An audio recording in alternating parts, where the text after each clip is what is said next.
ದೇವರ ಪರಿಶುದ್ಧ ನಾಮಕ್ಕೆ ಸ್ತೋತ್ರವಾಗಲಿ. ಕರ್ತನಾದ ಯೇಸು ಕ್ರಿಸ್ತನ ನಾಮದಲ್ಲಿ ನಿಮ್ಮೆಲ್ಲರಿಗೂ ಪ್ರೀತಿಯ ವಂದನೆಗಳು.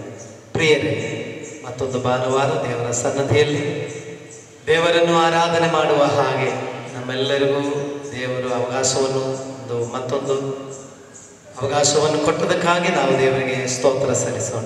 Praise the lord. ಈಗ ನಾವು ದೇವರ ವಾಕ್ಯವನ್ನು ಧ್ಯಾನ ಮಾಡುವಾಗ ದೇವರಿಗೆ ನಮ್ಮೊಂದಿಗೆ ಏನು ಹೇಳಲಿಕ್ಕಿದೆ ಎಂಬುದನ್ನು ದೇವರ ವಾಕ್ಯದಿಂದಲೇ ನಾವು ದೇವರ ಆಲೋಚನೆಯನ್ನು ಕೇಳುವರಾಗಿರೋಣ. ದೇವರ ವಾಕ್ಯದಿಂದ ದೇವರು ನಮ್ಮೊಂದಿಗೆ ಮಾತನಾಡುತ್ತಾರೆ. ಹಲ್ಲೆಲೂಯಾ. ಆದುದರಿಂದ ದೇವರ ಸಂದೇಶಕ್ಕಾಗಿ ಒಂದು ನಿಮಿಷ ಪ್ರಾರ್ಥನೆ ಮಾಡಿಕೊಂಡು ನಾವು ದೇವರ ವಾಕ್ಯವನ್ನು ಧ್ಯಾನ ಮಾಡೋಣ. ಸರ್ವಶಕ್ತನಾದ ದೇವರೇ, ಈ ಆರಾಧನೆಯನ್ನು ನೀವು ಅಂಗೀಕರಿಸಿದ್ದಕ್ಕಾಗಿ ಸ್ತೋತ್ರ. ಈ ಸ್ತುತಿ ಸ್ತೋತ್ರಗಳನ್ನು ಸ್ವರ್ಗದ ಸಿಂಹಾಸನದಲ್ಲಿ ನಿಮಗೆ ಸ್ವೀಕಾರ್ಯವಾಗಿದೆ ಎಂಬುದನ್ನು ನಾವು ನಂಬುತ್ತೇನೆ. ಈಗ ಕರ್ತನೆ, ನಿಮ್ಮ ವಾಕ್ಯದ ಮುಂದೆ ನಾವು ಬರುತ್ತೇನೆ.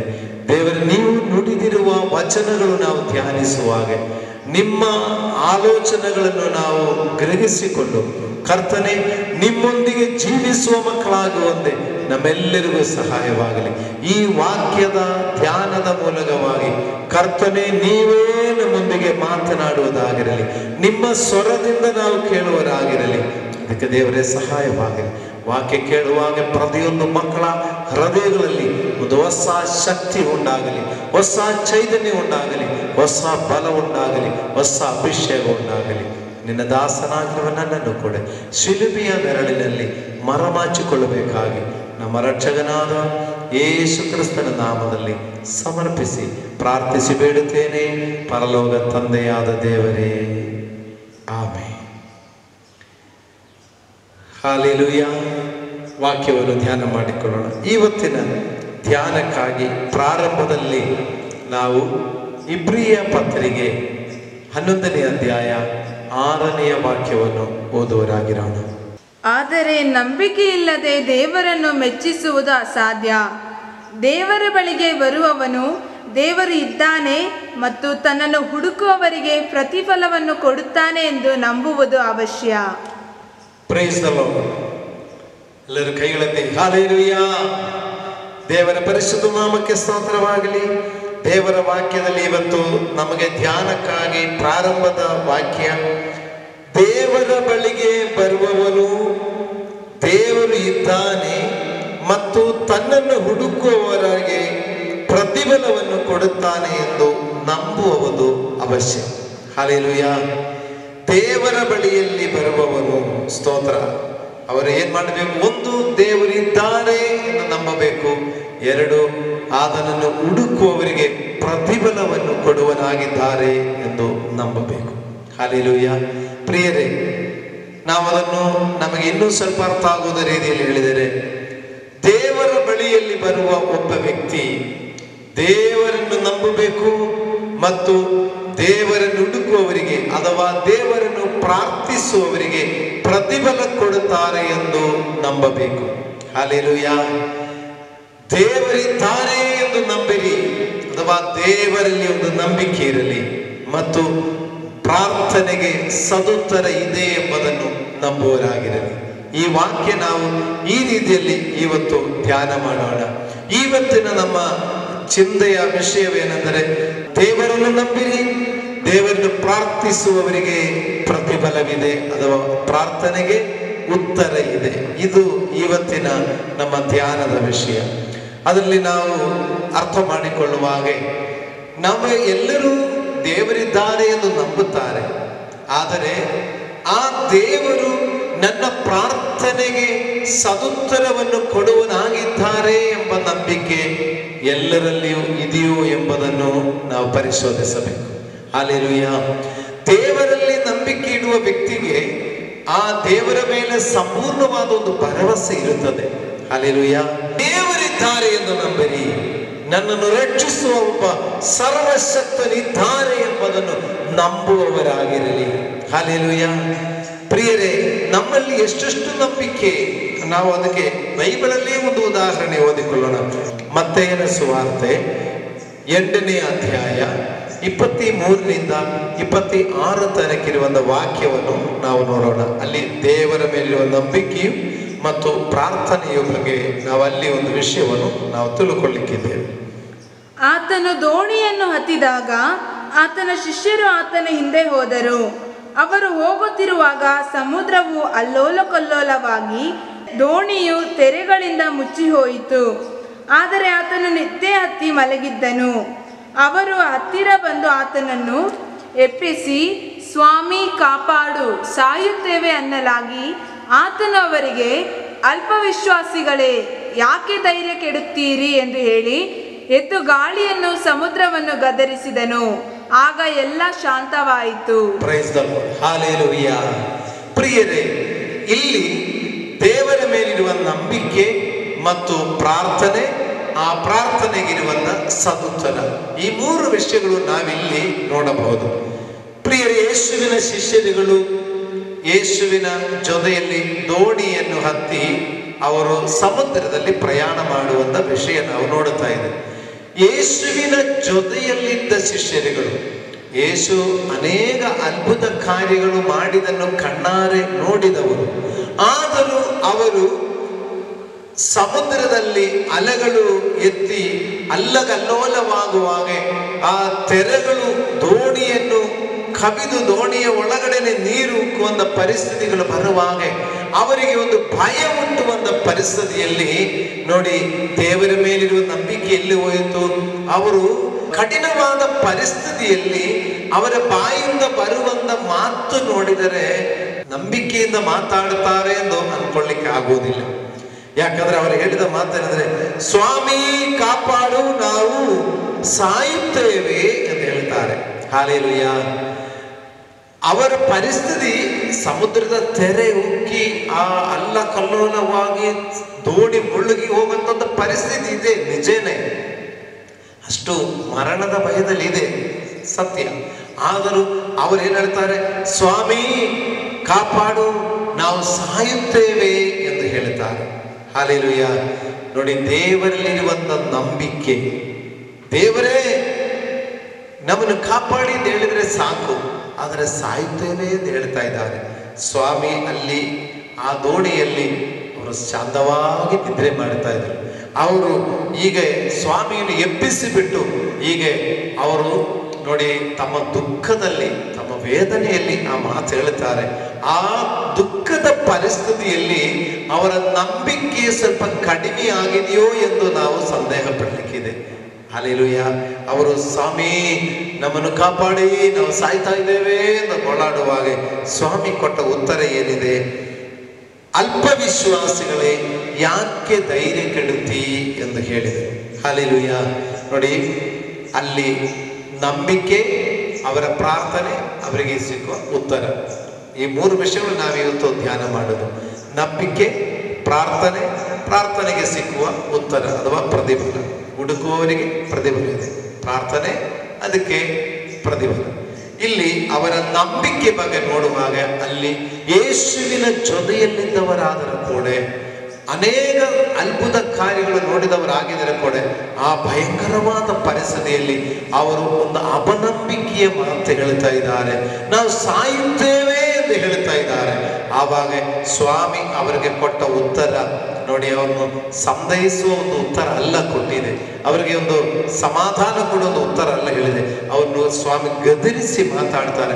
ಅಲ್ಪ ವಿಶ್ವಾಸಿಗಳೇ, ಸ್ವಲ್ಪ ಬೈತಾರೆ. ಅಲ್ಪ ವಿಶ್ವಾಸಿಗಳೇ, ಯಾಕೆ ಧೈರ್ಯ ಕೆಡುತ್ತೀರಾ ಎಂದು ಕೇಳುತ್ತಾರೆ. ಅವರು ನಂಬಿಕೆಯಲ್ಲಿ ಬಲವಾಗಿದ ಒಂದು ಮಾತಲ್ಲ ಅವರ ಪ್ರಾರ್ಥನೆಯಲ್ಲಿ ಬಂದಿರುವುದು. ಹಲ್ಲೆಲೂಯಾ. ಅದರಿಂದ ಸ್ವಾಮಿ ಅವರಿಗೆ ಅಲ್ಪ ವಿಶ್ವಾಸಿಗಳೇ ಎಂದು ಹೇಳಿ ಯಾಕೆ ಧೈರ್ಯಗೆಡುತ್ತೀರಾ ಎಂದು ಹೇಳಿದ್ದಾರೆ. ಮಾತ್ರವಲ್ಲ, ಅವರ ಹಾಗೆ ಆದರೂ ಕೂಡ ಸ್ವಾಮಿ ಏನ್ ಮಾಡ್ತಾರೆ, ಎದ್ದು ಗಾಳಿಯನ್ನು ಸಮುದ್ರವನ್ನು ಗದರಿಸಿದನು, ಆಗ ಎಲ್ಲವೂ ಶಾಂತವಾಯಿತು. ಹಲ್ಲೆಲೂಯಾ. ಪ್ರಿಯ ದೇವರ ಮಕ್ಕಳಿರ, ಈ ಪರಿಸ್ಥಿತಿಯಲ್ಲಿ ನಾನು ಮತ್ತು ನೀವು ಒಂದು ಅಲ್ಲಕಲ್ಲೋಲವಾದ ಪರಿಸ್ಥಿತಿಯಲ್ಲಿ ನಾನು ಮತ್ತು ನೀವು ಹೋಗುತ್ತಾ ಇದೆ.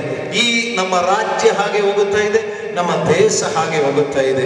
ನೋಡಿದರೆ ಸಮುದ್ರದ ತೆರೆಗಳ ಅಲ್ಲಗಲ್ಲೋಲವಲ್ಲ, ನೀರಿನ ಅಲ್ಲಗಲ್ಲೋಲಗಳಲ್ಲ, ನೀರಿನ ತೆರೆಗಳಲ್ಲ, ಅಲ್ಲಕಲ್ಲೋಲದ ಪರಿಸ್ಥಿತಿಯಲ್ಲಿದೆ. ನಾನು ಇದ್ದೀರಿ, ನೀವು ಇದ್ದೀರಿ. ಆದರೆ ಪ್ರಿಯರೇ, ಈ ಅಲ್ಲಕಲ್ಲೋಲದ ಪರಿಸ್ಥಿತಿಯಲ್ಲಿ ನಾವು ಎಷ್ಟು ದೇವರ ಮೇಲೆ ನಂಬಿಕೆ ಇಟ್ಟಿದ್ದೀರಾ? ಇಲ್ಲಿ ನಮ್ಮ ಬಾಯಿಂದ ಬರುವ ಪದಗಳು ನಂಬಿಕೆಯ ಪದವನ್ನು ಬರ್ತಾ ಇದೆಯಾ ಎಂಬುದು ಈ ಸಂದೇಶ ಕೇಳುವ ಸಹೋದರ ಸಹೋದರಿ ಯೋಚನೆ ಮಾಡಿರಿ. ಸ್ವಾಮಿ ನಮ್ಮನ್ನು ಕಾಪಾಡಿ, ಸಾಯುತ್ತೇವೆ ಎಂದು ನಾವು ಹೇಳುವರಾಗಿದ್ದೀರಾ? ನಾವು ನಂಬಿರುವ ಕರ್ತನು ಎಂದ ಅಲೆಗಳನ್ನು ಒಂದು ಮಾತಿನಲ್ಲಿ ಗದರಿಸಿದರೆ ನಿಂದೋಗುವ ಅಲೆಗಳೇ ಇರುವುದು. ಹಲ್ಲೆಲೂಯಾ. ನಮ್ಮ ಕರ್ತನು ಎದ್ದಿದರೆ ಸಾಕು. ಹಲ್ಲೆಲೂಯಾ. ಕೆಲ ಸಮಯ ಸ್ವಾಮಿ ನಿದ್ರೆ ಮಾಡುವ ಹಾಗೆ ಭಾವಿಸುತ್ತಾರೆ. ಇಸ್ರಾಯೇಲಿನ ಕಾವಲುಗಾರನು ನಿದ್ರಿಸುವುದಿಲ್ಲ, ತೂಗಡಿಸುವುದಿಲ್ಲ. ಹಲ್ಲೆಲೂಯಾ. ನಮ್ಮ ದೇವರು ತೂಗಡಿಸುವ ದೇವರಲ್ಲ, ನಮ್ಮ ದೇವರು ನಿದ್ರಿಸುವ ದೇವರಲ್ಲ. ನಮ್ಮ ದೇವರು ಸದಾ ತನ್ನ ಭಕ್ತರ ವಿಷಯದಲ್ಲಿ ಜಾಗರೂಕತೆಯಿಂದ ನಮ್ಮನ್ನು ಕಾಪಾಡುವ ದೇವರಾಗಿದ್ದಾರೆ. ಅಂತ ಪ್ರಿಯರೇ, ನಾವು ದೇವರಲ್ಲಿ ನಂಬಿಕೆ ಇರಲಿ. ನಾವು ಓದಿದೆಯಲ್ಲಿ ಪ್ರಿಯ ಪತ್ರಿಕೆಯಲ್ಲಿ ಪ್ರಾರಂಭದ ವಾಕ್ಯ, ದೇವರ ಬಳಿಯಲ್ಲಿ ಬರುವನು ದೇವರಿದ್ದಾನೆ ಎಂದು ನಂಬಬೇಕು. ನಮ್ಮನ್ನು ರಕ್ಷಿಸಲಿಕ್ಕೊಬ್ಬ ದೇವರಿದ್ದಾರೆ, ನಮ್ಮನ್ನು ಕಾಪಾಡಲಿಕ್ಕೊಬ್ಬ ದೇವರಿದ್ದಾರೆ, ನಮ್ಮನ್ನು ಕರುಣಿಸಲಿಕ್ಕೊಬ್ಬ ದೇವರಿದ್ದಾರೆ, ನಮ್ಮನ್ನು ರಕ್ಷಿಸಿ ಬಲಪಡಿಸಲಿಕ್ಕೊಬ್ಬ ದೇವರಿದ್ದಾರೆ. ಹಲ್ಲೆಲೂಯಾ. ದೇವರಿದ್ದಾರೆ ಎಂದು ನಂಬಿರಿ. ಮಾತ್ರವಲ್ಲ, ಪ್ರಾರ್ಥನೆ ಮಾಡುವಾಗ ಪ್ರತಿಫಲ ಕೊಡುವ ಅಥವಾ ಸದುತ್ತರ ಕೊಡುವ ದೇವರಿದ್ದಾರೆ ಎಂದು ನಂಬಿರಿ. ಹಲ್ಲೆಲೂಯಾ. ನಾವು ಪ್ರಾರ್ಥಿಸುವಾಗ, ನಂಬಿಕೆಯಿಂದ ಪ್ರಾರ್ಥಿಸುವಾಗ, ನಾವು ಸಂದೇಹ ಪಡದೆ ಪ್ರಾರ್ಥಿಸುವಾಗ ದೇವರು ನಮ್ಮ ಸಂಗಡ ಇದ್ದುಕೊಳ್ಳುತ್ತಾರೆ. ಎಂತ ಅಲೆಗಳಾದರೂ ಕೂಡ ಯೇಸು ಒಂದು ಮಾತು ಹೇಳುವಾಗ ನಿಂತು ಹೋಗುವ ಅಲೆಗಳೇ ಇರುವುದು.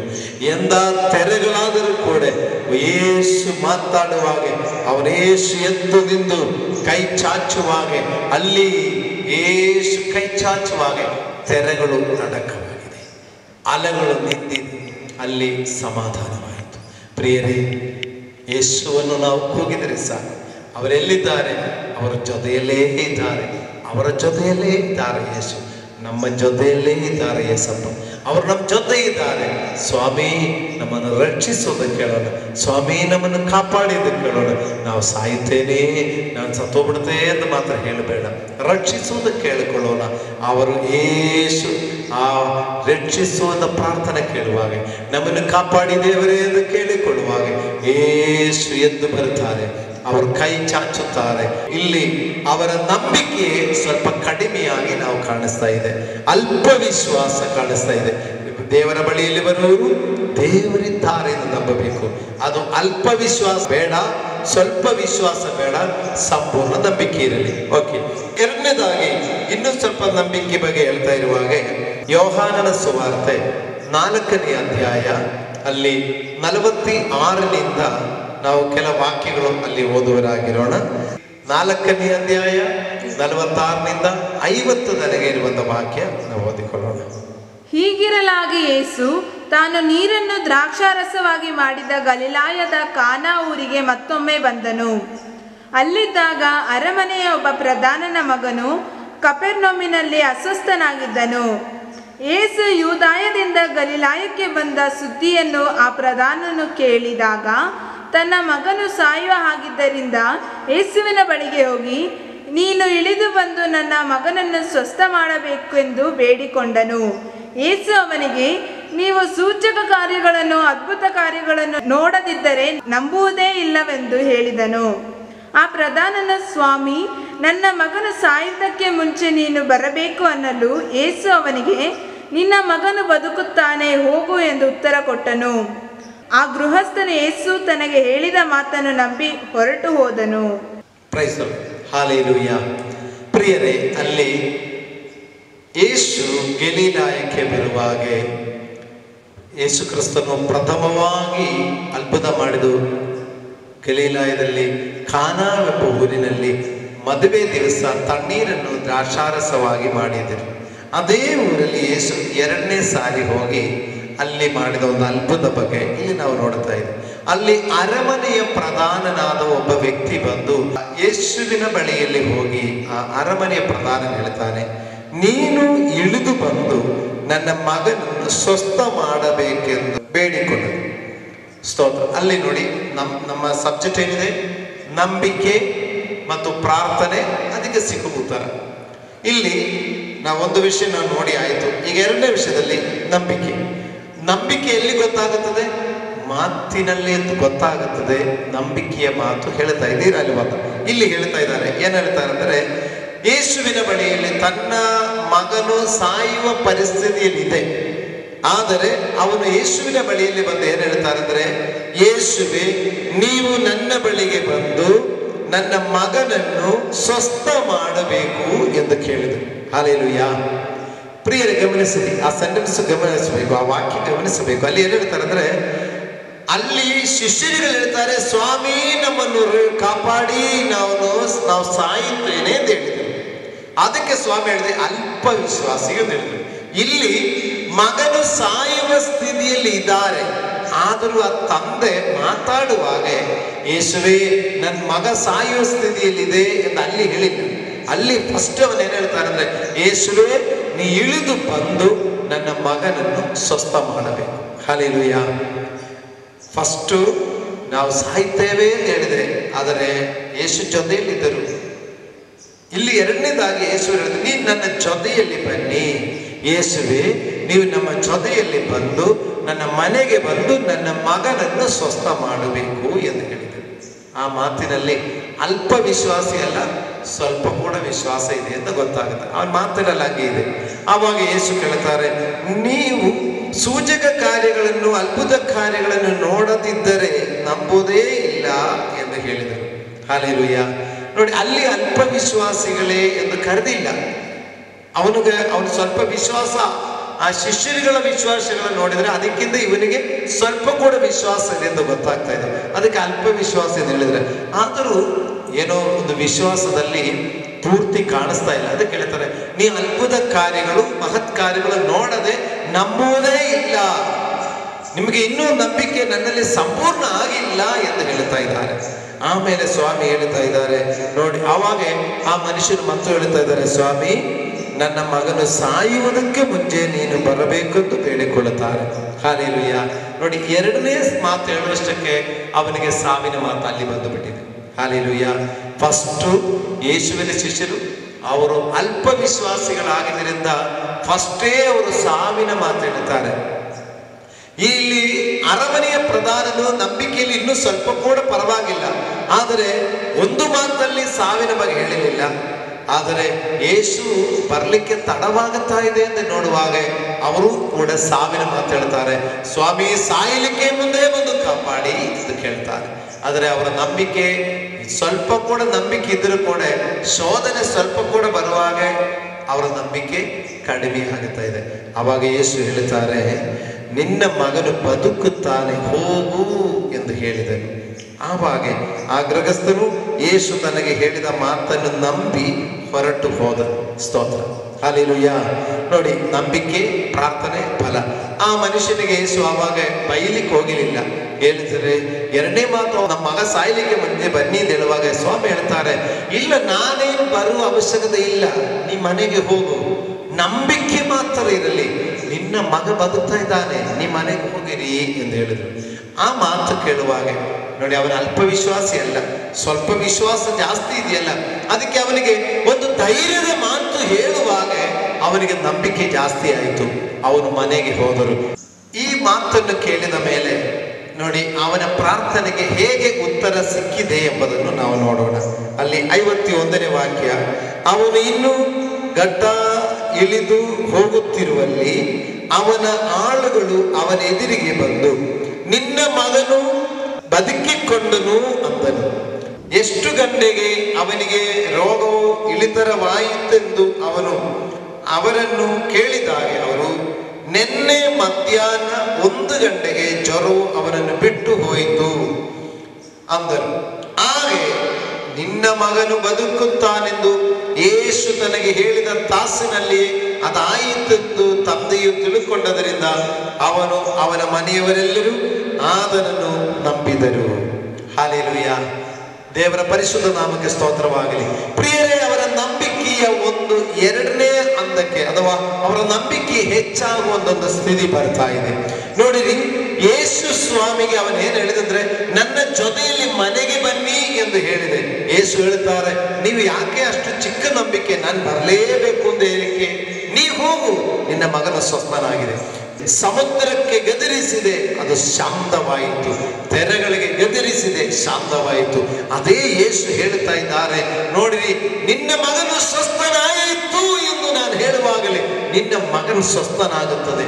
ಮಾತಿನಲ್ಲಿ ಬಿಡುಗಡೆ ಇದೆ, ನೀ ಹೋಗು ಎಂದು ಹೇಳಿ ಕಳಿಸಿದರು. ಅವನದನ್ನು ನಂಬಿದಕ್ಕೆ ಅವನ ಮನೆಗೆ ಹೊರಟು ಹೋದರು. ನಂಬಿಕೆಯಿಂದ ಹೊರಟು ಹೋದರು.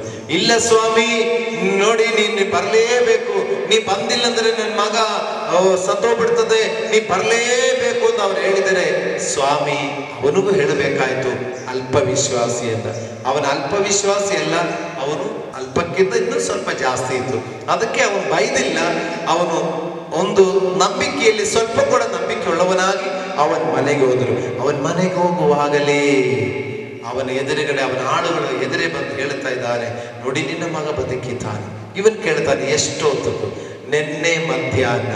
ಅವನು ಹೇಳ್ತಾರೆ, ಅವನ ಯೋಚನೆ, ನಿನ್ನೆ ಮಧ್ಯಾಹ್ನ ನಿನ್ನ ಮಗನ್ ಬದುಕುತ್ತಾನಿಂದ ಸ್ವಾಮಿ ಹೇಳಿದ ಸಮಯದಲ್ಲಿ ನೋಡಿ ಆ ಮಗ ಬದುಕಿದಾನಲ್ಲ. ಅವನ ನಂಬಿಕೆ ಏನಾಯ್ತು? ಅವನ ನಂಬಿಕೆ ಹೆಚ್ಚಾಯಿತು. ನಂಬಿಕೆ ಹೆಚ್ಚಾಗುವುದರಿಂದ ಮನೆಯವರೆಲ್ಲರೂ ಆತನನ್ನು ನಂಬಿ, ದೇವರನ್ನು ನಂಬಿ ದೇವರಿಗೆ ಸ್ತೋತ್ರ ಮಾಡಿದರು. ಹಲ್ಲೆಲೂಯಾ. ಪ್ರಿಯರೇ, ನಮ್ಮ ನಂಬಿಕೆ ಅಲ್ಪ ವಿಶ್ವಾಸದಿಂದ ಇನ್ನೂ ನಂಬಿಕೆ ಹೆಚ್ಚಾಗಲಿ.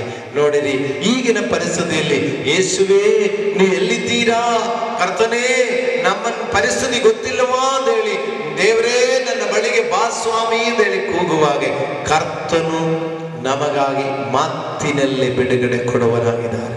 ನಿಮ್ಮ ಕಣ್ಣಿನೆದುರುಗಡೆ ಕರ್ತನಾದ ಯೇಸು ಸ್ವಾಮಿಯನ್ನು ನಿಮ್ಮ ಕಣ್ಣಿನೆದುರುಗಡೆ ನಿಜವಾದ ರೂಪದಲ್ಲಿ ಒಂದು ವೇಳೆ ಕಾಣಲಿಲ್ಲದರೂ ಕೂಡ ನೀವು ಯೇಸುವೇ ನನ್ನನ್ನು ಕರುಣಿಸು ಎಂದು ಕೇಳುವಾಗೆ, ಮಗನೇ ನಾನು ನಿನ್ನನ್ನು ಸ್ವಸ್ಥಪಡಿಸಿ ಆಯಿತು, ಧೈರ್ಯದಿಂದಿರು ಎಂದು ಒಂದು ಮಾತು ನಿಮ್ಮ ಆ ಹೃದಯದಲ್ಲಿ ನಿಮಗೆ ಆ ಒಂದು ಮಾತು ನಂಬಿಕೆಯ ಮಾತಾಗಿ ನಿಮ್ಮ ಹೃದಯದಲ್ಲಿ ಬಂದಿದರೆ ನೀವು ವಿಶ್ವಾಸದಿಂದ ಹೇಳಬೇಕು, ಹೌದು ನನ್ನ ಹೃದಯದಲ್ಲಿ ಹೇಳುತ್ತಾ ಇದ್ದಾರೆ, ದೇವರು ನನ್ನ ಬಳಿಯಲ್ಲಿದ್ದಾರೆ, ದೇವರು ನನ್ನನ್ನು ಸ್ವಸ್ಥಪಡಿಸಿದ್ದಾರೆ, ದೇವರು ನನಗೆ ಬಿಡುಗಡೆ ಕೊಟ್ಟಿದ್ದಾರೆ ಎಂದು ನೀ ಹೃದಯದಲ್ಲಿ ನಂಬಿ ನೀವು ಅದನ್ನು ಬಾಯಲ್ಲಿ ಅರಿಕೆ ಮಾಡುವಾಗಲೇ ನೀ ಸ್ವಸ್ಥವಾಯಿತು. ಅದನ್ನೇ ಹೊರತು ಯೇಸು ಕಾಣಿಸಿಲ್ಲಲ್ಲ, ನನ್ನ ಕಣ್ಣಿನ ಎದುರುಗಡೆ ಬಂದಿಲ್ಲಲ್ಲ, ನನ್ನ ಜೊತೆಯಲ್ಲಿ ಯೇಸು ಬಂದಿಲ್ಲಲ್ಲ ಅಂತ ನೀವು ಸಂದೇಹ ಪಡಬೇಡ. ಆ ಅರಮನೆಯ ಪ್ರಧಾನ ಹೇಳ್ತಾನೆ, ನಾನೇನು ಜೊತೆಯಲ್ಲೇನು ಬರಬೇಕಾಗಿಲ್ಲ, ನಾನು ನಿನ್ನ ಎದುರುಗಡೆ ಏನು ನಿಂತುಕೊಳ್ಳೋ ಅವಶ್ಯಕತೆ ಇಲ್ಲ, ನಾನು ಇಲ್ಲಿದ್ದುಕೊಂಡೊಂದು ಮಾತು ಹೇಳಿದರೆ ನಿನಗೆ ಬಿಡುಗಡೆಯಾಗುತ್ತದೆ. ಪ್ರಿಯ ದೇವರ ಮಕ್ಕಳಿಗೆ, ಹೋದ ವರ್ಷ ಇದೇ ಸಮಯದಲ್ಲಿ ಹಾಸನಿಂದ ಒಬ್ಬ ಸಹೋದರನು ಆಸ್ಪತ್ರೆಯಿಂದ ಫೋನ್ ಮಾಡಿದ ವಿಷಯ ನಾನು ಇದಕ್ಕೂ ಮುಂಚೆ ಒಂದು ಸಾರಿ ನಿಮಗೆ ಹೇಳಿದೆ ಪ್ರಸಂಗದಲ್ಲಿ. ಅದು ಹೇಳಿದ ವಿಚಾರ, ಅವರಿಗೆ ಕಿಡ್ನಿ ಸ್ಟೋನ್ ಆಗಿ ಆಪರೇಷನ್ ಮಾಡಬೇಕು ಅಂತ ಹೇಳಿಕೊಂಡು ಆಸ್ಪತ್ರೆಯಲ್ಲಿ ಹೋಗಿದ ವಿಚಾರ ನಿಮ್ಮಲ್ಲಿ ಕೆಲವರಿಗೆ ನೆನಪಿರಬಹುದು. ಅಲ್ಲಿ ಆ ಆಪರೇಷನ್ ಮಾಡಲಿಕ್ಕಾಗಿ ಅವರು ಆಪರೇಷನ್ ರೂಮಲ್ಲಿ ಇರಬೇಕಾದ ಬಟ್ಟೆ ಹಾಕಿ ಅವರನ್ನು ಆಪರೇಷನ್ ರೂಮ್ ಒಳಗಡೆ ಕರ್ಕೊಂಡು ಹೋಗಿದೆ. ಹಲ್ಲೆಲೂಯಾ. ರೂಮಲ್ಲಿ ಕಳ್ಕೊಂಡು ಹೋಗುವ ಸಮಯದಲ್ಲಿ ಆ ತಾಯಿ ಇದ್ದುಕೊಂಡು ನಮಗೆ ಫೋನ್ ಮಾಡ್ತಾರೆ, ಪಾಸ್ಟ್ರೇ ನಮ್ಮ ಮಗನನ್ನು ಡ್ರೆಸ್ ಎಲ್ಲ ಚೇಂಜ್ ಮಾಡಿದ್ದಾರೆ, ಈಗ ಆಪರೇಷನ್ಗೆ ಕರ್ಕೊಂಡು ಹೋಗ್ತಾ ಇದ್ದಾರೆ, ಹಾಗೆ ಒಂದು ಪ್ರೇಯರ್ ಮಾಡಿ ಅಂತ ಹೇಳಿಕೊಂಡು ಮೇಲ್ ನರ್ಸು ತಕ್ಕೊಂಡು ಹೋಗ್ತಾ ಇರುವಾಗ ಅವರಿಗೆ ಒಂದು ವಿಷಯ, ನಮ್ಮ ಪಾಸ್ಟರ್ ಕೈಲಿ ಪ್ರೇಯರ್ ಮಾಡಿಸ್ತೀನಿ ಅಂತ ಹೇಳಿದ್ರು.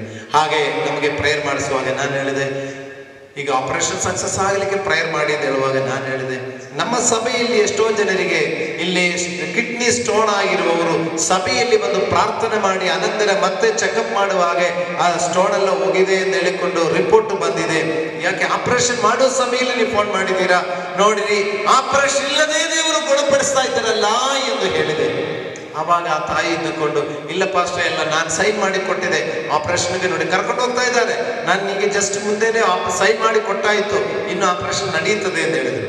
ಹಾಲೆಲೂಯಾ.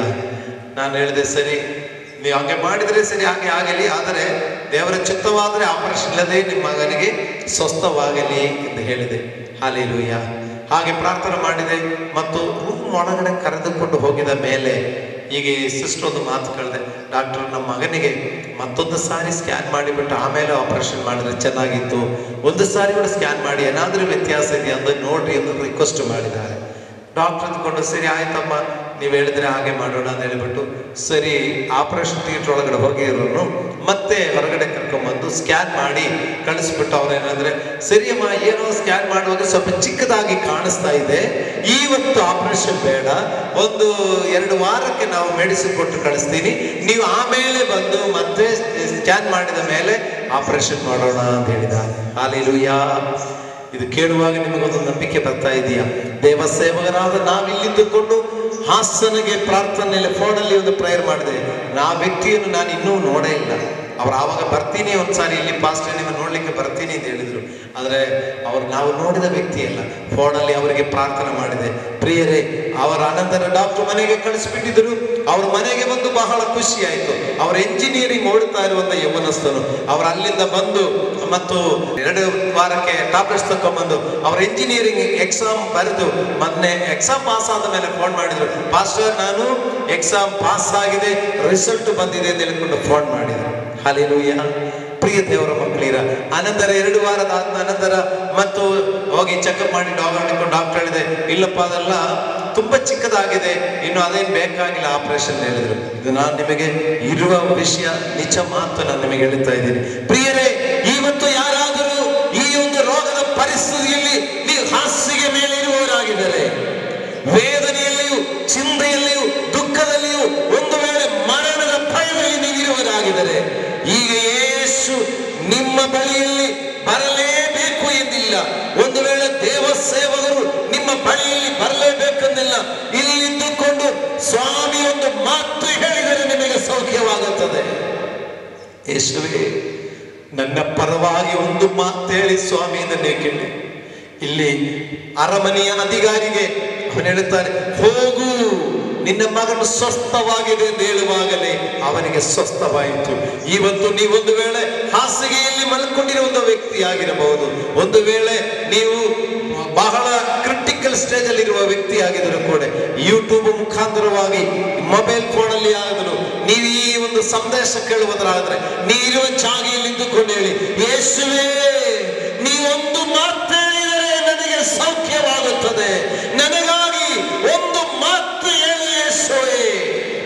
ಕೇಳಿರಿ, ನಂಬಿಕೆಯಿಂದ ಕೇಳಿರಿ. ಅಲ್ಪ ವಿಶ್ವಾಸಿಯಾಗಿ ಅಲ್ಲ, ಸ್ವಲ್ಪ ವಿಶ್ವಾಸಿ ಅಲ್ಲ, ನೀನು ನಂಬಿಕೆಯಿಂದ ಕೇಳು, ಸ್ವಾಮಿ ನನಗೊಂದು ಮಾತು ಹೇಳಿ. ಅವನ ನಂಬಿಕೆಯಿಂದ ಹೊರಟು ಹೋಗಿದ್ದಾನೆ. ಹೋಗು, ನಿನ್ನ ಮಗನು ಸ್ವಸ್ಥನಾಗಿದೆ ಎಂದ ಅದೇ ಗಳಿಗೆಯಲ್ಲಿ ಊರಲ್ಲಿರುವ ಮಗನು ಸ್ವಸ್ಥನಾಯಿತು. ಇಲ್ಲಿ ಹೇಳ್ತಾ ಇದ್ದಾರೆ, ನಿನ್ನೆ ಮಧ್ಯಾಹ್ನ ಅಂತ ಹೇಳಿದರೆ ಯೇಸು ಹೇಳಿದ ಮೇಲೆ ಅವರು ಆ ಮನುಷ್ಯನ ಅಲ್ಲಿಂದ ಹೊರಟು ಹೋಗುತ್ತಾ ಇದ್ರೆ, ನಿನ್ನೆ ಮಧ್ಯಾಹ್ನ ಅಂತ ಹೇಳಿದರೆ 1 ದಿವಸ ಆಗಿದೆ, ಅಷ್ಟು ದೂರದಲ್ಲಿ, 1 ದಿವಸ ಅಷ್ಟು ದೂರದಲ್ಲಿ ಇರುವ ಆ ಹುಡುಗನಿಗಾಗಿ ಯೇಸು ಇಲ್ಲಿಂದ ಒಂದು ಮಾತು ಹೇಳಿದೆ. ಅವನೊಂದು ದಿವಸ ದೂರ ಇರುವಂತ ಮನೆಯಲ್ಲಿರುವ ಮಗನಿಗೆ ಸ್ವಸ್ಥವಾಯಿತು. ಯಾಕಂದರೆ ಯೇಸು ದೇವರಾಗಿದ್ದಾರೆ. ಯೇಸು ಒಂದು ಮಾತು ಹೇಳಿದರೆ ನಮಗೆ ಸೌಖ್ಯವಾಗುತ್ತದೆ. ಯೇಸು ಮಾತು ಹೇಳುವಾಗೆ ಸಮೀಪದಲ್ಲೇ ಇರಬೇಕು ಅಂದಿಲ್ಲ. ಯಾಕಂದರೆ ಯೇಸುವಿನ ಆ ಬಳಿಯಲ್ಲಿ ಬಂದ ಅರಮನೆಯ ಪ್ರಧಾನನ ಹೇಳುವಾಗ ಅವರ ಆಳುಗಳು ಹೇಳುತ್ತಾರೆ, ಯಾವಾಗ ನನ್ನ ಮಗನು ಸ್ವಸ್ಥನಾಗಿರುವಾಗ ನಿನ್ನೆ ಮಧ್ಯಾಹ್ನ ಎಂದು ಹೇಳುತ್ತಾರೆ. ಹಾಗಾದರೆ 1 ದಿವಸ ಪ್ರಯಾಣ ಮಾಡಿ ಅವರು ಬಂದಿದ್ದಾರೆ ಎಂದರ್ಥ. ಅದರಿಂದ ಪ್ರಿಯರೇ, ಯೇಸು ದೂರದಲ್ಲಿದ್ದುಕೊಂಡೊಂದು ಮಾತು ಹೇಳುವಾಗೆ ನಮಗೆ ಸೌಖ್ಯವಾಗುತ್ತದೆ. ಈಗ ಕರ್ತನಾದ ಯೇಸು ಕ್ರಿಸ್ತನು ಪರಲೋಕದಲ್ಲಿ ಇದ್ದುಕೊಂಡು ಆ ಉನ್ನತೋನ್ನತ ಸ್ವರ್ಗ ಸಿಂಹಾಸನದಲ್ಲಿ ಇದ್ದುಕೊಂಡು ಹೀಗೆ ಕರ್ತನು ಪರಲೋಕದಿಂದ ನಮ್ಮ ಪ್ರಾರ್ಥನೆ ಕೇಳುತ್ತಾರೆ, ಪರಲೋಕದಿಂದ ನಮ್ಮ ಪ್ರಾರ್ಥನೆಗೆ ಸದುತ್ತರವನ್ನು ಕೊಡುವನಾಗಿದ್ದಾರೆ. ಆ ಸ್ವರ್ಗದಲ್ಲಿ ಇದ್ದುಕೊಂಡು ಯೇಸು ಒಂದು ಮಾತು ಹೇಳಿದರೆ ನಮಗೆ ಸೌಖ್ಯವಾಗುತ್ತದೆ. ಪ್ರಿಯರೇ, ಕರ್ತನನ್ನು ಕೇಳಿ, ಯೇಸುವೇ ನನಗಾಗಿ ಒಂದು ಮಾತು ಹೇಳು ಸ್ವಾಮಿ. ವ್ಯವಸಾಯ ಮಾಡುವ ರೈತರುಗಳಿಗೆ ಆಸೆಯಲ್ಲಿ ನೀವು ದುಃಖದಲ್ಲಿ ಇದ್ದುಕೊಂಡು ಆಗಿದರೆ, ಕೆಲವರು ಆತ್ಮಹತ್ಯೆ ಮಾಡಿಕೊಂಡವರಿದ್ದಾರೆ. ಎಷ್ಟೋ ರೈತರುಗಳು ಆತ್ಮಹತ್ಯೆ ಮಾಡಿಕೊಂಡಿದ್ದಾರೆ. ಮತ್ತು ಎಷ್ಟೋ ಜನ ಬಿಸಿನೆಸ್ ಮಾಡಿದವರಲ್ಲಿ ಕೂಡ ಕೆಲವರು ಆತ್ಮಹತ್ಯೆ ಮಾಡಿಕೊಂಡವರಿದ್ದಾರೆ. ಆದರೆ ಪ್ರಿಯರೇ, ಈ ವಾಕ್ಯ ಕೇಳುವ ನಿಮಗೆ ಎಲ್ಲ ಮುಗಿದೋಯ್ತು ಎಂದಲ್ಲ, ನನ್ನ ಜೀವನದಲ್ಲಿ ಇನ್ನು ಮುಂದೆ ದಾರಿ ಇಲ್ಲ ಅಂದಲ್ಲ, ನನ್ನ ಜೀವನ ಹಿಂಗೆ ಆಗೋಯ್ತು ಅಂದಲ್ಲ. ನಾವೇನು ಹೇಳಬೇಕಂದರೆ, ಕರ್ತನಾದ ಯೇಸುವೇ ನೀವೊಂದು ಮಾತು ಹೇಳು ಯೇಸಪ್ಪ, ನಾವು ಜೀವಿಸಬೇಕು, ನಾವು ಬದುಕಬೇಕು ಅಂತ ಕೇಳಿರಿ. ಕರ್ತನ ಅದ್ಭುತ ಮಾಡುತ್ತಾರೆ, ಯೇಸು ಅದ್ಭುತ ಮಾಡುತ್ತಾರೆ. ಅವರು ಪರಲೋಕದಿಂದ ಒಂದು ಮಾತು ಹೇಳಿದರೆ ಸಾಕು, ಒಂದು ಮಾತಿನಲ್ಲಿ ನಮಗೆ ಅದ್ಭುತಗಳು ಕಾಣುತ್ತದೆ. ಹಲ್ಲೆಲೂಯಾ. ಅವರು ಬಿಡುಗಡೆ ಹೊಂದಿದ ಮೇಲೆ ಪ್ರಿಯರೇ, ಅವರು ಮನೆಯವರೆಲ್ಲರ ಸಹಿತವಾಗಿ ದೇವರಲ್ಲಿ ನಂಬಿಕೆ ಇಟ್ಟು ದೇವರನ್ನು ಸ್ತುತಿಸಿದರು. ಹಲ್ಲೆಲೂಯಾ. ಈ ವಚನ ಸಂದೇಶ ಕೇಳುವ ಸಹೋದರ ಸಹೋದರಿ, ಈಗಿನ ದಿನಗಳಲ್ಲಿ ನೀವು ಮನುಷ್ಯರ ಮಾತುಗಳಿಗೆ ಮುಖ್ಯತ್ವ ಕೊಡುವಾಗ ಒಂದು ವೇಳೆ ನಿಮಗೆ ನಿರಾಸೆ ಬರಬಹುದು. ಮನುಷ್ಯರ ಮಾತುಗಳಿಗೆ ನೀವು ಮುಖ್ಯ ಸ್ಥಾನ ಕೊಡುವಾಗ ನಿಮಗೆ ನಿರಾಸೆ ಬರಬಹುದು. ಆದ್ದರಿಂದ ನಿಮ್ಮ ಮನಸ್ಸು ದೇವರ ಕಡೆಗೆ ಕೊಡಿರಿ. ಆ ಅರಮನೆಯ ಪ್ರಧಾನನು ಯೇಸುವಿನಲ್ಲಿ ಪ್ರಾರ್ಥಿಸಿದರು. ಯೇಸುವಿನ ಮಾತಿನಿಂದ ಅವರಿಗೆ ಬಿಡುಗಡೆ ಆಯಿತು. ಯೇಸುವಿನ ನಾಮದಲ್ಲಿ ಸ್ವಸ್ಥತೆ ಹೊಂದಿದರು. ನೀವು ಯೇಸುವನ್ನೇ ದೃಷ್ಟಿಸು. ಅದನ್ನು ದೃಷ್ಟಿಸಿದವರು ಪ್ರಕಾಶ ಹೊಂದಿದರು. ಅವರ ಮುಖವು ಲಜ್ಜೆಯಿಂದ ಕೆಡುವುದೇ ಇಲ್ಲ. ಹಲ್ಲೆಲೂಯಾ. ಯೇಸುವನ್ನು ದೃಷ್ಟಿಸು. ನೀವು ಯೇಸುವನ್ನು ದೃಷ್ಟಿಸಿದರೆ ನಿಮ್ಮ ಮುಖವು ಲಜ್ಜೆಯಿಂದ ಕೆಡುವುದಿಲ್ಲ. ನೀವು ಮನುಷ್ಯರ ಮಾತು ಕೇಳಲಿಕ್ಕೆ ಹೋದರೆ ಮನುಷ್ಯರು ನೂರಾರು ಮಾತುಗಳು, ಅದು ಏರುಬೇರಾದ ಮಾತುಗಳು ಹೇಳುತ್ತಾರೆ. ಅದರಲ್ಲಿ ನಿರಾಸೆಯ ಮಾತುಗಳಿರ್ಬೋದು, ನೆಗೆಟಿವ್ ಮಾತುಗಳಿರ್ಬೋದು, ನಿಮ್ಮನ್ನು ನಂಬಿಕೆ ಕೆಡಿಸುವಂಥ ಮಾತುಗಳಿರಬಹುದು. ಆದರೆ ಯೇಸುವಿನ ಮಾತು ನಿಮ್ಮನ್ನು ಬದುಕಿಸುವ ಮಾತುಗಳು. ಯೇಸುವಿನ ಮಾತು ನಿಮ್ಮನ್ನು ಉತ್ಸಾಹಪಡಿಸುವಂಥ ಮಾತು. ಯೇಸುವಿನ ಮಾತು ನಿಮ್ಮನ್ನು ಚೈತನ್ಯಗೊಳಿಸುವಂಥ ಮಾತುಗಳು. ಅದರಿಂದ ಮನುಷ್ಯರ ಮಾತು ಕೇಳಿ ನಿರಾಶೆ ಪಟ್ಟು ಹೋಗಬಾರದು. ನಿಮ್ಮನ್ನು ಎಂಥ ವಿಪರೀತವಾದ ಪರಿಸ್ಥಿತಿಯಲ್ಲಿ ಯೇಸುವಿನ ಮಾತು ಬದುಕಿಸುವ ಮಾತಾಗಿರುತ್ತದೆ. ಹಲ್ಲೆಲೂಯಾ. ಕೈಗಳೆತ್ತಿ ಹಲ್ಲೆಲೂಯಾ. ವಿಶ್ವಾಸದಿಂದ ನೀವು ಹೇಳಿರಿ ಆಮೇನ್ ಎಂದು ಹೇಳುವರಾಗಿರಲಿ. ಹೌದು, ಆಮೇನ್ ಎಂದು ಹೇಳಿದರೆ ಹಾಗೆ ಆಗಲಿ ಅಂತ ಅರ್ಥ. ಹೌದು, ನೀವೊಂದು ಆಮೇನ್ ಎಂದು ಹೇಳಿರಿ. ನಾನು ಯೇಸುವಿನ ಮಾತು ಕೇಳುತ್ತೇನೆ, ನಾನು ಯೇಸುವಿನ ಮಾತು ಕೇಳುತ್ತೇನೆ, ಯೇಸು ನನ್ನನ್ನು ಬದುಕಿಸುತ್ತಾರೆ. ಹಲ್ಲೆಲೂಯಾ. ಪ್ರಿಯರೇ, ಮತ್ತೊಂದು ವಾಕ್ಯ ಕೂಡ ಓದಿಕೊಂಡು ನಾವು ಧ್ಯಾನ ಮಾಡಿ ಅನಂತರ ನಾವು ಪ್ರಾರ್ಥನೆಗೆ ಹೋಗೋಣ. ಮತ್ತೇನ ಸುವಾರ್ತೆ 8ನೇ ಅಧ್ಯಾಯ 5ನಿಂದ 9 ತನಕ ವಾಕ್ಯಕ್ಕೆ ಮತ್ತೆ ತಿರುಗಿ ಬರೋಣ ನಾವು. ಆತನು ಕಪೆರ್ನೌಮಿಗೆ ಬಂದಾಗ ದಂಡಿನ ಶತಾಧಿಪತಿಯು ಆತನ ಬಳಿಗೆ ಬಂದು, ಪ್ರಭುವೇ, ನನ್ನ ಆಳು ಪಾರ್ಶ್ವವಾಯುವಿನಿಂದ ಬಹಳ ಕಷ್ಟಪಡುತ್ತಾ ಮನೆಯಲ್ಲಿ ಬಿದ್ದಿದ್ದಾನೆ ಎಂದು ಹೇಳಿಕೊಂಡನು. ಆತನ ಅವನಿಗೆ, ನಾನು ಬಂದು ಅವನನ್ನು ವಾಸಿ ಮಾಡುತ್ತೇನೆ ಎಂದು ಹೇಳಿದ್ದಕ್ಕೆ ಆ ಶತಾಧಿಪತಿಯು, ಪ್ರಭುವೇ, ನೀನು ನನ್ನ ಮನೆಗೆ ಬರತಕ್ಕಷ್ಟು ಯೋಗ್ಯತೆ ನನ್ನಲ್ಲಿಲ್ಲ. ನೀನು ಒಂದು ಮಾತು ಹೇಳಿದರೆ ಸಾಕು, ನನ್ನ ಆಳಿಗೆ ಗುಣವಾಗುವುದು. ಮತ್ತು 10ನೇ ವಾಕ್ಯ. ಯೇಸು ಇದನ್ನು ಕೇಳಿ ಆಶ್ಚರ್ಯಪಟ್ಟು ತನ್ನ ಹಿಂದೆ ಬರುತ್ತಿದ್ದವರಿಗೆ, ನಾನು ಇಂಥ ದೊಡ್ಡ ನಂಬಿಕೆಯನ್ನು ಇಸ್ರಾಯೇಲ್ ಜನರಲ್ಲಿಯೂ ಕಾಣಲಿಲ್ಲವೆಂದು ನಿಮಗೆ ಸತ್ಯವಾಗಿ ಹೇಳುತ್ತೇನೆ. ಬಳಿಕ ಯೇಸು ಆ ಶತಾಧಿಪತಿಗೆ, ನೀನು ನಂಬಿದಂತೆ ನಿನಗಾಗಲಿ, ಹೋಗು ಎಂದು ಹೇಳಿದನು. ಅದೇ ಗಳಿಗೆಯಲ್ಲಿಯೇ ಅವನ ಆಳಿಗೆ ಗುಣವಾಯಿತು. ಹಲ್ಲೆಲೂಯಾ. ದೇವರ ಪರಿಶುದ್ಧ ನಾಮಕ್ಕೆ ಸ್ತೋತ್ರವಾಗಲಿ. ನಮ್ಮ ಇವತ್ತಿನ ಚಿಂತಾ ವಿಷಯ ನಂಬಿಕೆ, ಪ್ರಾರ್ಥನೆ, ಸದುತ್ತರ. ದೇವರ ಬಳಿಯಲ್ಲಿ ಬರುವವರು ದೇವರಿದ್ದಾರೆ ಎಂದು ನಂಬಬೇಕು. ಆತನನ್ನು ಹುಡುಕುವವರಿಗೆ ಪ್ರತಿಫಲವನ್ನು ಕೊಡುತ್ತಾನೆ ಎಂಬುದನ್ನು ನಂಬಬೇಕು. ಅದರಿಂದ ಹುಡುಕುವುದು ಅಂತ ಹೇಳಿದರೆ ಪ್ರಾರ್ಥಿಸುವುದು, ಪ್ರತಿಫಲ ಅಂದರೆ ಸದುತ್ತರ ಸಿಗುತ್ತದೆ.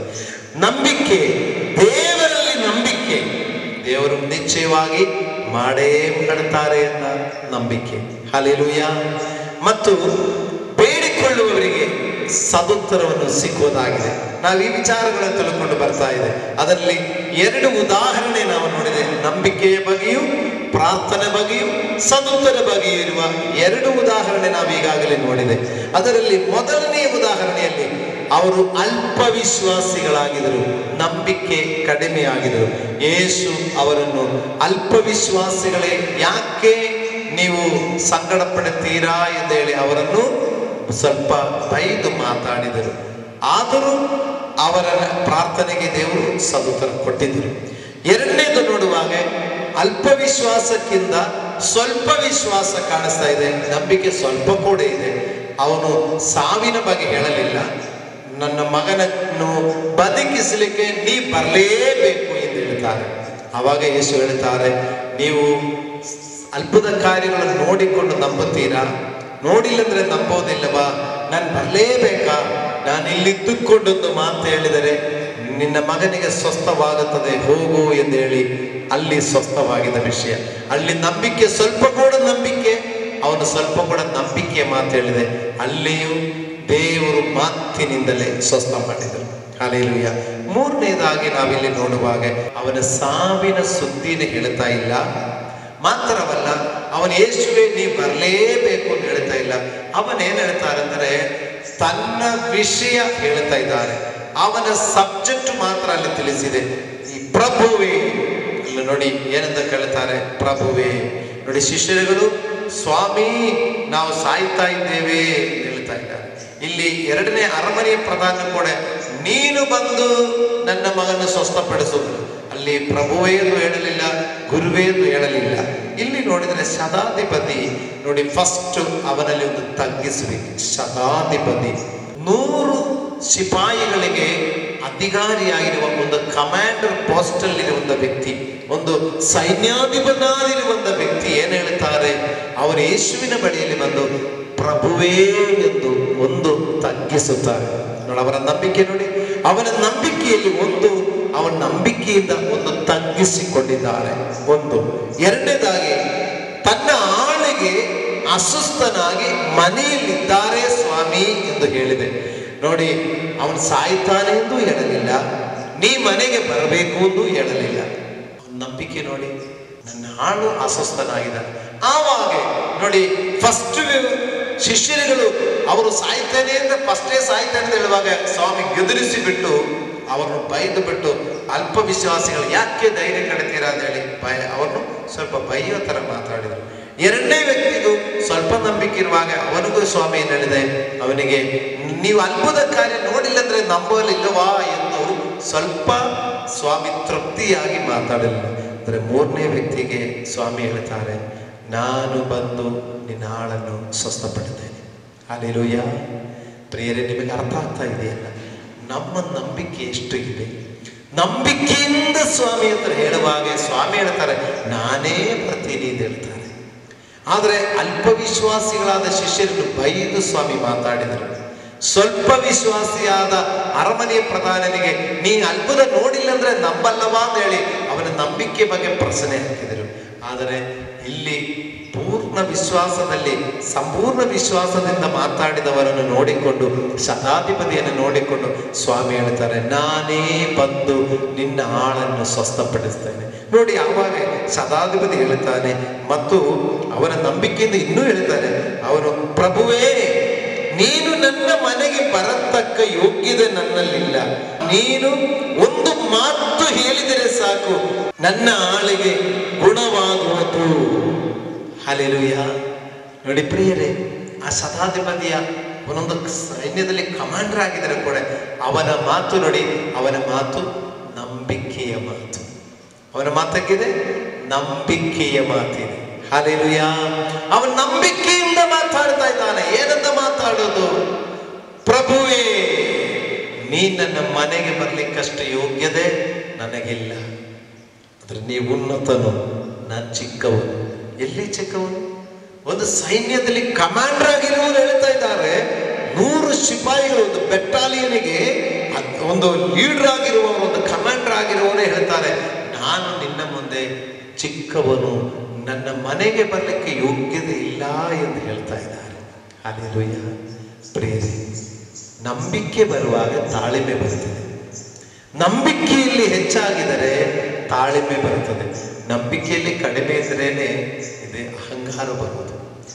ಒಬ್ಬರು ನಂಬಿಕೆಯಲ್ಲಿ ಬೆಳೆದಿದರೆ, ಅವರು ನಂಬಿಕೆಯಲ್ಲಿ ಅಭಿವೃದ್ಧಿ ಇದ್ರೆ ಅವರು ತಗ್ಗಿಸಿಕೊಂಡು ಮಾತಾಡ್ತಾರೆ. ಅಲ್ಪ ಸ್ವಲ್ಪ ನಂಬಿಕೆ ಇರುವವರು ನೋಡಿ ದುಡುಕಿ ಮಾತಾಡ್ತಾರೆ. ಹಲ್ಲೆಲೂಯಾ. ನೀವು ನಿಮ್ಮನ್ನೇ ಪರಿಶೋಧನೆ ಮಾಡಿರಿ. ನೀವು ನಂಬಿಕೆಯಲ್ಲಿ ಪೂರ್ಣರಾಗಿದರೆ ನಿಮ್ಮಲ್ಲಿ ಒಂದು ತಗ್ಗಿಸುವಂತ ಮಾತು ಬರುತ್ತದೆ. ತಾಳ್ಮೆಯಿಂದ ಮಾತಾಡ್ತಾರೆ. ಹಲ್ಲೆಲೂಯಾ. ಶತಾಧಿಪತಿಯಾದವನು ಯೇಸುವನ್ನು ನೋಡಿಕೊಂಡು ಪ್ರಭುವೇ ಎಂದು ಕರೆಯುತ್ತಾರೆ. ಹಲ್ಲೆಲೂಯಾ. ಅರಮನೆ ಅಧಿಕಾರಿ ನೀನು ನನ್ನ ಮನೆಗೆ ಬಾ ಅಂತ ಕೇಳ್ತಾರೆ. ಏನು ಒಂದು ರೆಸ್ಪೆಕ್ಟ್ ಅಲ್ಲೇ ಮಾತಾಡಲಿಲ್ಲ. ಹಲ್ಲೆಲೂಯಾ. ಪ್ರಿಯರೇ, ನಮ್ಮನ್ನು ನಾವು ಪರಿಶೋಧನೆ ಮಾಡೋಣ. ನಮ್ಮನ್ನ ಮಾತುಗಳಲ್ಲಿ ಗೊತ್ತಾಗುತ್ತದೆ ನಮಗೆ ಎಷ್ಟು ನಂಬಿಕೆ ಇದೆ. ನಾವು ವಿಶ್ವಾಸದಲ್ಲಿ ಬೆಳೆದವರ, ನಂಬಿಕೆಯಲ್ಲಿ ಅಭಿವೃದ್ಧಿ ಹೊಂದಿದ್ದವರ ಇಲ್ಲವಾ ಎಂಬುದನ್ನು ನಮ್ಮ ಮಾತಿನಲ್ಲೇ ಗೊತ್ತಾಗುತ್ತೆ ಪ್ರಿಯರೇ. ಹಲ್ಲೆಲೂಯಾ. ದೇವರ ಪರಿಶುದ್ಧ ನಾಮಕ್ಕೆ ಸ್ತೋತ್ರವಾಗಲಿ. ನೋಡಿ, ನಾವು ನಂಬಿಕೆಯಲ್ಲಿ ಪೂರ್ಣರಾಗೋಣ. ಇಲ್ಲಿ ಅವನು ಹೇಳ್ತಾನೆ, ನೀ ನನ್ನ ಮನೆಗೆ ಬರಬೇಕಾಗಿಲ್ಲ ಸ್ವಾಮಿ, ನೀ ಇಲ್ಲಿದ್ದುಕೊಂಡು ಒಂದು ಮಾತು ಹೇಳಿದರೆ ನನ್ನ ಆಳಿಗೆ ಸ್ವಸ್ಥವಾಗುತ್ತದೆ. ಹಲ್ಲೆಲೂಯಾ. ಅರಮನೆ ಪ್ರಧಾನನಿಗೆ ಸ್ವಾಮಿ ಹೇಳ್ತಾರೆ, ನೀ ಹೋಗು, ನಿನ್ನ ಮಗ ಸ್ವಸ್ಥನಾಯಿತು ಅಂತ ಹೇಳಿದ್ರು. ಆದರೆ ಇಲ್ಲಿ ಈ ವ್ಯಕ್ತಿನೇ ಶತಾಧಿಪತಿನೇ ಹೇಳ್ತಾ ಇದ್ದಾರೆ, ನೀವು ಒಂದು ಮಾತು ಹೇಳಿದ್ರೆ ಸಾಕು. ಫಸ್ಟ್ ಶಿಷ್ಯರುಗಳ ಮಾತು ನೋಡಿ, ಪ್ರಭುವೇ ನಾವು ಸಾಯ್ತಾ ಇದ್ದೇವೆ, ನಿಮಗೆ ವಿಚಾರ ಇಲ್ವಾ ಅಂತ ಹೇಳಿಕೊಂಡು ಅವರು ಒಂದು ಒದ್ದಾಡಿಕೊಂಡು ಮಾತಾಡ್ತಾ ಇದ್ದಾರೆ. ಅವರು ಗಡಿಬಿಡಿಯಲ್ಲಿ ಇದ್ದಾರೆ. ಅಲ್ಪ ವಿಶ್ವಾಸಿಗಳು, ನೀ ಗಡಿಬಿಡಿಯಲ್ಲಿ ಮಾತಾಡ್ತಾ ಇದ್ದಾರೆ, ನೀವು ಅಲ್ಪ ವಿಶ್ವಾಸಿಗಳು. ಕೆಲ ಸಂದರ್ಭಗಳಲ್ಲಿ ನಮಗೂ ಭಯಂಕರವಾದ ಪರಿಸ್ಥಿತಿ ಬರ್ಬೋದು. ಕೆಲವರು ನಮಗೆ ಫೋನ್ ಮಾಡಿ ಮಾತಾಡುವಾಗ ಫಸ್ಟ್ ಅಳ್ತಾ ಇದ್ದಾರೆ, ಅಯ್ಯೋ ನಾನೇನ್ ಮಾಡಲಿ, ನನ್ನ ಜೀವನ ಹಿಂಗಾಗೋಯ್ತೆ, ನನ್ನ ಬಾಳ ಹಿಂಗಾಗೋಯ್ತೆ ಅಂದ್ಕೊಂಡು ಅಳ್ತಾ ಇದ್ದಾರೆ. ಆದರೆ ಇಷ್ಟು ವರ್ಷ ನಿಮ್ಮನ್ನು ದೇವರು ಕಾಪಾಡಿಲ್ವ?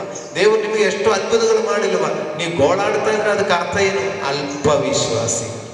ಬೇಜಾರು ಮಾಡಬೇಡ. ಇವತ್ತು ವಾಕ್ಯ ಕೇಳುವಾಗ ದೊಡ್ಡ ವಿಶ್ವಾಸಿ ಅಲ್ವಾ? ಹಲ್ಲೆಲೂಯಾ. ನಾನೇನ್ ಮಾಡಲಿ ಪಾಸ್ಟ್ರೇ, ನೋಡಿ ಹಿಂಗಾಗೋಯ್ತು ಅಂತ ಹೇಳುವಾಗ ಅಲ್ಪ ವಿಶ್ವಾಸದಲ್ಲಿದೆ ಅಂತ ಅರ್ಥ. ಇವತ್ತು ಈ ವಾಕ್ಯ ಕೇಳುವಾಗ ದೊಡ್ಡ ವಿಶ್ವಾಸ ಮಾಡು. ನೋಡಿ, ಆ ವ್ಯಕ್ತಿ ಬಗ್ಗೆ ಅವನು ಹೇಳ್ತಾನೆ, ನಾನೊಬ್ಬ ಶತಾಧಿಪತಿ, ನನ್ನ ಕೈ ಕೆಳಗಡೆ ಅನೇಕ ಆಳುಗಳಿದ್ದಾರೆ, ನಾನೊಬ್ಬನಿಗೆ ಬಾ ಅಂತ ಹೇಳಿದ್ರೆ ಬರ್ತಾನೆ, ಒಬ್ಬನಿಗೆ ಹೋಗುವುದು ಹೇಳಿದ್ರೆ ಹೋಗುತ್ತಾನೆ. ಆದ್ದರಿಂದ ಸ್ವಾಮಿ, ನೀ ನನಗಿಂತ ದೊಡ್ಡವನು, ನೀ ಒಂದು ಮಾತು ಹೇಳಿದರೆ ನನ್ನ ಜೀವನದಲ್ಲಿ ಅದ್ಭುತ ನಡೆಯುತ್ತದೆ. ಹಲ್ಲೆಲೂಯಾ. ನೋಡ್ರಿ, ಅವನು ಆ ಶತಾಧಿಪತಿ ಯಾರಿಗಾಗಿ ಬೇಡಿಕೊಳ್ತಾರೆ? ತನ್ನ ಆಳುಗಾಗಿ ಬೇಡಿಕೊಳ್ಳುತ್ತಾನೆ. ಅವರ ಪತ್ನಿಗಾಗಿ ಅಲ್ಲ, ಅವರ ಮಕ್ಕಳಿಗಾಗಿ ಅಲ್ಲ, ಅವರ ತಂದೆ ತಾಯಿಯವರಿಗಲ್ಲ, ಅವರ ಅಣ್ಣ ತಮ್ಮರಿಗೋಸ್ಕರ ಅಲ್ಲ. ಅವನು ಯಾರಿಗಾಗಿ? ತನ್ನ ಕೈ ಕೆಳಗಡೆ ಕೆಲಸ ಮಾಡುವ ಒಬ್ಬ ಸಿಪಾಯಿಗಾಗಿ, ಒಂದು ಆಳುಗಾಗಿ ಯೇಸುವಿನ ಬಳಿ ಇಳುತ್ತಾನೆ. ಓ, ಅವನ ಎಷ್ಟು ದೊಡ್ಡ ವಿಶ್ವಾಸ! ಅದನ್ನು ನೋಡಿಕೊಂಡು 10ನೇ ವಾಕ್ಯದಲ್ಲಿ ಯೇಸು ಸ್ವಾಮಿ ಹೇಳ್ತಾನೆ, ಇದನ್ನು ಕೇಳಿ ಆಶ್ಚರ್ಯಪಟ್ಟು ತನ್ನ ಹಿಂದೆ ಬರುತ್ತಿರುವವರಿಗೆ, ನಾನು ಇಂದ ದೊಡ್ಡ ನಂಬಿಕೆಯನ್ನು ಇಸ್ರಾಯೇಲ್ ಜನರಲ್ಲಿಯೂ ಕಾಣಲಿಲ್ಲ ಎಂದು ಹೇಳಿದಾಗ. ಹಲ್ಲೆಲೂಯಾ. ಈಗ ಶಿಷ್ಯರನ್ನು ನೋಡಿಕೊಂಡು ಏನ್ ಹೇಳ್ತಾರೆ? ದೊಡ್ಡ ನಂಬಿಕೆ. ಆದ್ರೆ ಆವತ್ತು ಅವರು ಒದ್ದಾಡಿ ಅವರು ಓಡಾಡ್ತಾ ಇರುವಾಗ ಯೇಸು ಅವರನ್ನೇ ನೋಡಿಕೊಂಡು ಹೇಳಿದೆ ಅಲ್ಪ ವಿಶ್ವಾಸ. ಆವಾಗ ಅಲ್ಪ ವಿಶ್ವಾಸಿಗಳೇ ಅಂತ ಹೇಳಿದ ಶಿಷ್ಯರನ್ನು ನೋಡಿಕೊಂಡು ಯೇಸು ಇವತ್ತು ಹೇಳ್ತಾ ಇದ್ದಾರೆ, ಇವನು ದೊಡ್ಡ ವಿಶ್ವಾಸ. ಹಲ್ಲೆಲೂಯಾ. ನಾವು ಪ್ರಾರಂಭ ಮಾಡಿದ ವಿಷಯ ನೆನಪಿಲ್ಲಿದೆಯಲ್ಲ? ಇವತ್ತಿನ ನಮ್ಮ ಸಂದೇಶ ನಂಬಿಕೆ, ಪ್ರಾರ್ಥನೆ, ಅದಕ್ಕೆ ಸದುತ್ತರ. ನಮ್ಮ ನಂಬಿಕೆಗಿರ್ಬೇಕು. ಅಲ್ಪ ವಿಶ್ವಾಸವಾಗಿರ್ಬೇಕಾ? ಇಲ್ಲ, ನಮ್ಮ ನಂಬಿಕೆ ದೊಡ್ಡ ನಂಬಿಕೆ. ಏನದು ದೊಡ್ಡ ನಂಬಿಕೆ? ಯೇಸುವೇ, ನೀವೊಂದು ಮಾತು ಹೇಳಿದರೆ ನನಗೆ ಸೌಖ್ಯವಾಗುತ್ತದೆ. ಯೇಸುವೇ, ನೀವೊಂದು ಮಾತು ಹೇಳಿದರೆ ನನಗೆ ಬಿಡುಗಡೆ ಆಗುತ್ತದೆ. ಯೇಸುವೇ, ನೀವೊಂದು ಮಾತು ಹೇಳಿದರೆ ನನ್ನ ಆರ್ಥಿಕ ಸಮಸ್ಯೆಗಳು ಪರಿಹಾರವಾಗುತ್ತದೆ. ಯೇಸುವೇ, ನೀವೊಂದು ಮಾತು ಹೇಳಿದರೆ ನನ್ನ ಜೀವನದ ಪರಿಸ್ಥಿತಿಗಳು ಬದಲಾವಣೆ ಆಗುತ್ತದೆ. ಪ್ರಿಯರೇ, ಈ ದಿನಗಳಲ್ಲಿ ದುಡಿಮೆ ಕಡಿಮೆಯಾಗಿರುವವರು ಅನೇಕರಿರಬಹುದು, ಜೀವನೋಪಾದಿಯಲ್ಲಿ ಇಕ್ಕಟ್ಟಿನ ಪರಿಸ್ಥಿತಿಯಲ್ಲಿ ಇರಬಹುದು. ನೀವೊಂದು ಮಾತು ನಂಬಿಕೆಯಿಂದ ಹೇಳಿ, ಯೇಸುವೇ, ನೀವೊಂದು ಮಾತು ಹೇಳಿದರೆ ನನ್ನ ಜೀವನದ ಪರಿಸ್ಥಿತಿಗಳು ಬದಲಾವಣೆ ಆಗುತ್ತೆ, ನಾನು ನಂಬುತ್ತೇನೆ ಸ್ವಾಮಿ ಅಂತ ಹೇಳಿ ಕರ್ತನು ಪರಲೋಕದಿಂದ ನೋಡಿಕೊಂಡು ಸಭಾಷ ಹೇಳ್ತಾರೆ. ಓ, ಇಸ್ರಾಯೇಲಲ್ಲಿ ಕೂಡ ಇಷ್ಟು ದೊಡ್ಡ ನಂಬಿಕೆ ನಾನು ನೋಡಲಿಲ್ಲ, ನಿನ್ನ ನಂಬಿಕೆ ದೊಡ್ಡದು. ಆಮೇಲೆ ಸ್ವಾಮಿ ಏನ್ ಹೇಳ್ತಾರೆ ಗೊತ್ತಾ ನೋಡಿ, ಆಮೇಲೆ ಇನ್ನೊಂದು ಮಾತು, ಸಂತೋಷವಾದ ಮಾತು ಹೇಳಿದೆ, 13ನೇ ವಾಕ್ಯ, ನೀ ನಂಬಿದಂತೆ ನಿನಗೆ ಆಗಲಿ, ಹೋಗು ಎಂದು ಹೇಳಿದರು. ಅದೇ ಗಳಿಗೆಯಲ್ಲಿ ಅವನ ಆಳಿಗೆ ಗುಣವಾಯಿತು. ಸ್ವಾಮಿ ಹೇಳಿದ ಮಾತೇನಿದೆ, ನೀ ನಂಬಿದಂತೆಯೇ ನಿನಗೆ ಆಗಲಿ, ಹೋಗು. ಹಲ್ಲೆಲೂಯಾ. ನೋಡೋಣ, ಫಸ್ಟ್ ಶಿಷ್ಯರುಗಳ ಬಗ್ಗೆ ಹೇಳಿದೆಯಲ್ಲ, ಶಿಷ್ಯರಿಗೆ ಹೇಳ್ತಾರೆ, ಸ್ವಾಮಿ ಕಾಪಾಡು, ನಾವು ಸಾಯ್ತಾ ಇದ್ದೀವಿ ಅಂತ ಹೇಳಿ. ಅಲ್ಲಿ ಯೇಸು ಸ್ವಾಮಿ ಮಾತಾಡಿದ್ರೆ ಹಂಗಿರ್ತದೆ, ನೀ ನಂಬಿದಂತೆಯೇ ಆಗಲಿ. ಏನಾಗ್ತಾ ಇತ್ತು? ಅವರೆಲ್ಲ ಸತ್ತೋಗ್ತಾ ಇತ್ತು. ಹಲ್ಲೆಲೂಯಾ. ಪ್ರಿಯರೇ, ಆ ಅರಮನೆಯ ಅಧಿಪತಿ ಬಂದು ಹೇಳ್ತಾ ಇರುವಾಗ, ನೀ ಬಂದಿಲ್ಲ ಅಂದರೆ ನನ್ನ ಮಗನ ಸಾಯ್ತಾನೆ ಅಂತ ಹೇಳುವಾಗ, ನೀ ನಂಬಿದಂತೆಯೇ ಆಗಲಿ ಅಂತ ಹೇಳಿದೆ ಅಂತ ಇಟ್ಕೊಳ್ಳಿ, ಅವ್ರ ಮಗ ಸತ್ತು ಹೋಗ್ತಾ ಇದ್ರು. ಹಲ್ಲೆಲೂಯಾ. ಸ್ವಾಮಿ ಇಲ್ಲಿ ಸಂತೋಷಪಟ್ಟು ಹೇಳ್ತಾ ಇದ್ದಾರೆ, ನಿನ್ನ ನಂಬಿಕೆ ದೊಡ್ಡದು, ನೀನ್ ನಂಬಿದ ತರ ಆಗಲಿ ಅಂತ ಹೇಳಿದ್ರು. ಅವನೇನ್ ನಂಬಿದೆ? ಸ್ವಾಮಿ, ನೀವೊಂದು ಮಾತು ಹೇಳಿದರೆ ನನ್ನ ಆಳಿಗೆ ಸ್ವಸ್ಥವಾಗುತ್ತೆ, ನೀವೊಂದು ಮಾತು ಹೇಳಿದರೆ ನನ್ನ ಆಳಿಗೆ ಸ್ವಸ್ಥವಾಗುತ್ತದೆ. ಸ್ವಾಮಿ ಹೇಳ್ತಾರೆ, well done my boy, congratulation, ನೀನು ಹೇಳಿದ ಥರ ಆಗಲಿ, ನೋಡಿ ನಿನ್ನ ಮಗ ಆಳು ಸುಖವಾಗಿ, ನೀನು ನಂಬಿದ ಥರ ಆಗಲಿ ಅಂತ ಹೇಳಿದೆ. ಆ ಗಳಿಗೆಯಲ್ಲಿ ಆಳಿಗೆ ಸ್ವಸ್ಥವಾಯಿತು. ಪ್ರಿಯರೇ, ದೊಡ್ಡ ನಂಬಿಕೆ. ನಾವು ಅಲ್ಪ ವಿಶ್ವಾಸದಿಂದ ಪ್ರಾರಂಭವಾಗಿ ದೊಡ್ಡ ವಿಶ್ವಾಸದಲ್ಲಿ ಬಂದು ನಿಂತಿದೆ. ಇವತ್ತು ಈ ವಾಕ್ಯ ಸಂದೇಶ ಕೇಳುವ ಸಹೋದರ ಸಹೋದರಿ, ಪ್ರಿಯರೇ, ನನಗೆ ಒಂದು ದೊಡ್ಡ ಆಸೆ ನಿಮ್ಮ ಮೇಲೆ. ಈ ವಾಕ್ಯ ಕೇಳುವ ನೀವೆಲ್ಲರೂ ಈ ವಾಕ್ಯ ಕೇಳುವಾಗ ನೀವೊಂದು ಅಲ್ಪ ವಿಶ್ವಾಸಿಯಾಗಿ ಪ್ರಾರಂಭ ಮಾಡಿದರೆ, ಈ ವಾಕ್ಯ ಮುಗಿಯುವ ಈ ಸಮಯದಲ್ಲಿ ನೀವೊಂದು ದೊಡ್ಡ ವಿಶ್ವಾಸಿಯಾಗಿ ಮಾತಾಡಲಿ. ಹಲ್ಲೆಲೂಯಾ. ನಿಮ್ಮ ವಿಶ್ವಾಸ ದೊಡ್ಡದೇ ಆಗಿರಲಿ. ನೀವು ಈ ವಾಕ್ಯ ಕೇಳಿ ಈ ಕೊನೆಯ ಸಮಯದಲ್ಲಿ ನಿಮ್ಮ ಬಾಯಿಂದ ನೀವು ಬರಲಿ, ಯೇಸು ನನ್ನ ಜೀವನದಲ್ಲಿ ಒಂದು ಮಾತು ಹೇಳಿದರೆ ಹಾಗೆಯೇ ನೆರವೇರುತ್ತದೆ ಎಂದು ನಾನು ನಂಬುತ್ತೇನೆ ಸ್ವಾಮಿ. ನಿಮ್ಮ ಜೀವನದಲ್ಲಿ ಯಾವ ವಿಷಯದ ಬಗ್ಗೆ ನೀವು ವಿಶ್ವಾಸದ ಮಾತುಗಳು ಹೇಳುವರಾಗಲಿ, ನಂಬಿಕೆಯ ಮಾತುಗಳು ಹೇಳುವರಾಗಲಿ, ನನ್ನ ಕರ್ತನು ನನ್ನ ಜೀವನದಲ್ಲಿ ಅದ್ಭುತ ಮಾಡುತ್ತಾರೆ. ರೋಗಿಗಳಾಗಿರುವವರು ಹೇಳಿರಿ, ಯೇಸುವೇ ನೀವೊಂದು ಮಾತು ಹೇಳಿದರೆ ನನ್ನ ಈ ರೋಗ ವಾಸಿಯಾಗುತ್ತೆ ನನ್ನ ನಂಬಿಕೆ ಅಂತ ಹೇಳಿರಿ. ಯೇಸು ಸ್ವರ್ಗದಿಂದ ಕೂಡ ಹೇಳ್ತಾರೆ, ನೀ ನಂಬಿದಂದೇ ಆಗಲಿ, ನೀ ಹೇಳಿದಂದೇ ಆಗಲಿ. ಹಲ್ಲೆಲೂಯಾ. ನೀವು ಸೀರಿಯಸ್ ಆದ ಒಂದು ರೋಗಾವಸ್ಥೆಯಲ್ಲಿದ್ದರು, ಅಯ್ಯೋ ನಾನು ಈ ರೋಗ ಇನ್ನೂ ಹೆಚ್ಚುತ್ತಾ ನಾನು ಕೋಮಾ ಸ್ಟೇಜ್ಗೆ ಹೋಗ್ಬಿಡುತ್ತದೆ, ನಾನು ಸತ್ತೋಗ್ಬಿಡುತ್ತೆ ಅಂತ ನೀ ಹಾಗೆ ಹೇಳುವ ಒಂದು ವ್ಯಕ್ತಿಯಾಗಿದ್ದುಕೊಂಡು ಈ ವಾಕ್ಯ ಕೇಳುವರಾಗಿದ್ದರೆ ನೀವು ಹೇಳಬೇಕು, ನಾನು ಕೋಮಾ ಸ್ಟೇಜಿಗೆ ಹೋಗೋದಿಲ್ಲ, ನಾನು ಮರಣಕ್ಕೆ ಒಳಪಡುವುದಿಲ್ಲ, ನಾನು ಈ ಸ್ಥಿತಿಯಿಂದ ನಾನು ಹೊರಗಡೆ ಬರುತ್ತೇನೆ. ನಜರೇತಿನ ಯೇಸುವಿನ ನಾಮದಲ್ಲಿ ನನಗೆ ವೆಂಟಿಲೇಟರ್ ಸಪೋರ್ಟ್ ಇಲ್ಲದೆ ಉಸಿರಾಡಲಿಕ್ಕೆ ನನ್ನ ದೇವರು ನನಗೆ ಸಹಾಯ ಮಾಡುತ್ತಾರೆ. ನಂಬಿರಿ, ನಂಬಿರಿ. ಸ್ವಾಮಿ ಸ್ವರ್ಗದಿಂದ ನೋಡಿಕೊಂಡು ಹೇಳ್ತಾರೆ, ನೀ ನಂಬಿದಂತೆಯೇ ಆಗಲಿ. ಆದಿಕಾಂಡ ಪುಸ್ತಕ 2ನೇ ಅಧ್ಯಾಯ 9ನೇ ವಾಕ್ಯದಲ್ಲಿ ದೇವರು ಮನುಷ್ಯನ ಮೂಗಿನಲ್ಲಿ ಜೀವ ಶ್ವಾಸವನ್ನು ಕೊಟ್ಟರು. ಮಣ್ಣಿನಿಂದ ಮನುಷ್ಯನನ್ನು ರೂಪಿಸಿದ ದೇವರು ಜೀವ ಇಲ್ಲದೆ ಒಂದು ಗೊಂಬೆಯಾಗಿ ಮಲಗಿರುವಂತ ಮನುಷ್ಯನ ಗೊಂಬೆಗೆ ದೇವರು ಮೂಗಿನಲ್ಲಿ ಜೀವ ಶ್ವಾಸ ಕೊಟ್ಟಿದ್ದರು, ಮನುಷ್ಯನು ಬದುಕುವ ಪ್ರಾಣಿಯಾಯಿತು. ಆದಿಕಾಂಡ ಪುಸ್ತಕ 2ನೇ ಅಧ್ಯಾಯ 9ನೇ ವಾಕ್ಯ. ಹಾಗಾದರೆ ಯಾರಾದರೂ ಸೀರಿಯಸ್ ಪೇಷಂಟ್ಗಳ ಸಂಬಂಧಿಗರು ಈ ವಾಕ್ಯ ಕೇಳುವರಿದ್ದರೆ ನೀವು ಅವರ ಪರವಾಗಿ ಅರಿಕೆ ಮಾಡಿರಿ.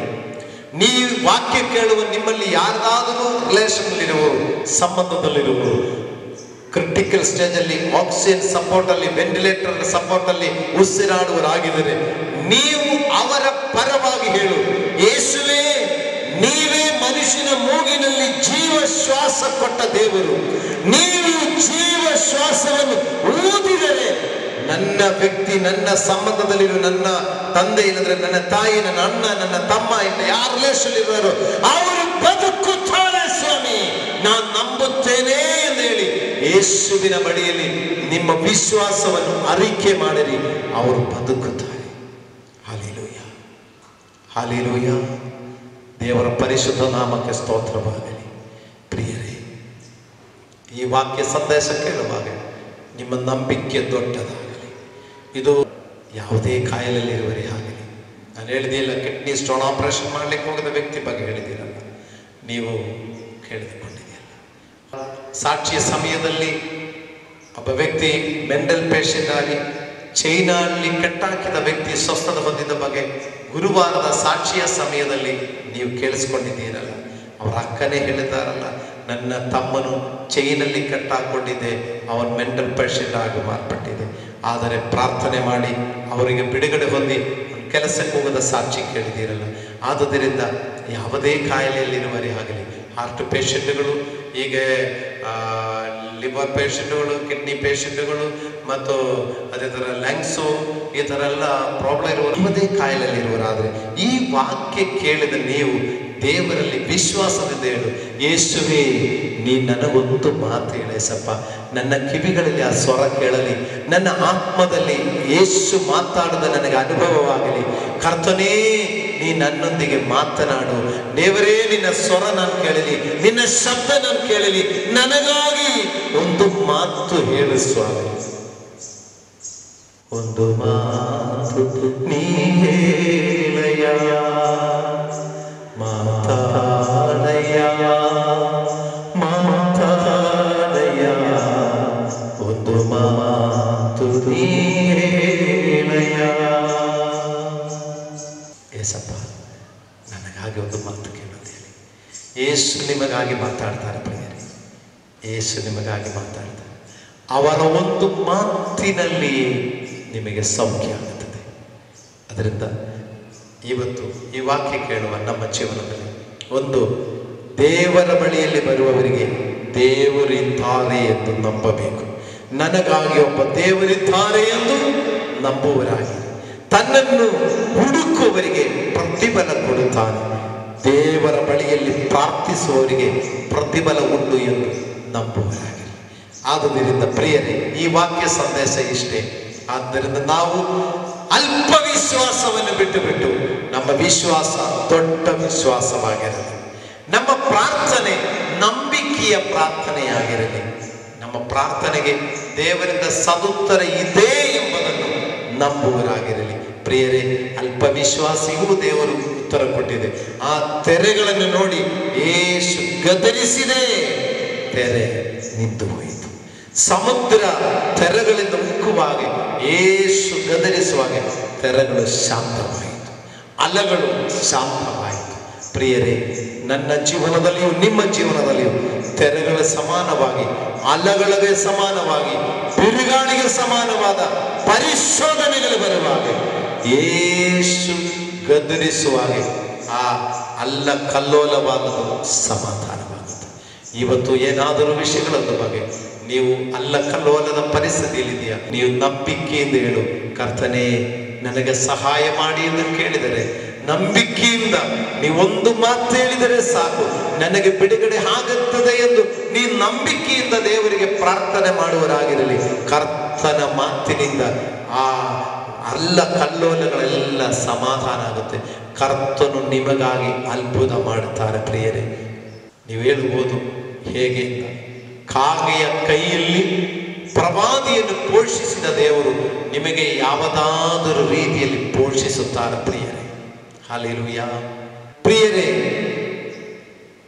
ಬಂಡೆಯಿಂದ ನೀರು ಕೊಟ್ಟ ದೇವರು ನಮ್ಮನ್ನು ಪೋಷಿಸುತ್ತಾರೆ. ಬಂಡೆಯಿಂದ ನೀರು ಕೊಟ್ಟಿದ್ದಕ್ಕೆ ಅರ್ಥ ಏನು? ಯಾವತ್ತೂ ಬಂಡೆಯಿಂದ ನೀರು ಬರಲಿಕ್ಕೆ ಸಾಧ್ಯನೇ ಇಲ್ಲ. ಅಸಾಧ್ಯ ಕಾರ್ಯಗಳು ನಮ್ಮ ಜೀವನದಲ್ಲಿ ದೇವರು ಮಾಡುತ್ತಾರೆ ಎಂಬುದನ್ನು ನಂಬಿರಿ. ಅಲ್ಪ ವಿಶ್ವಾಸವಲ್ಲ, ದೊಡ್ಡ ನಂಬಿಕೆ. ಹಲ್ಲೆಲೂಯ. ನಂಬಿರಿ.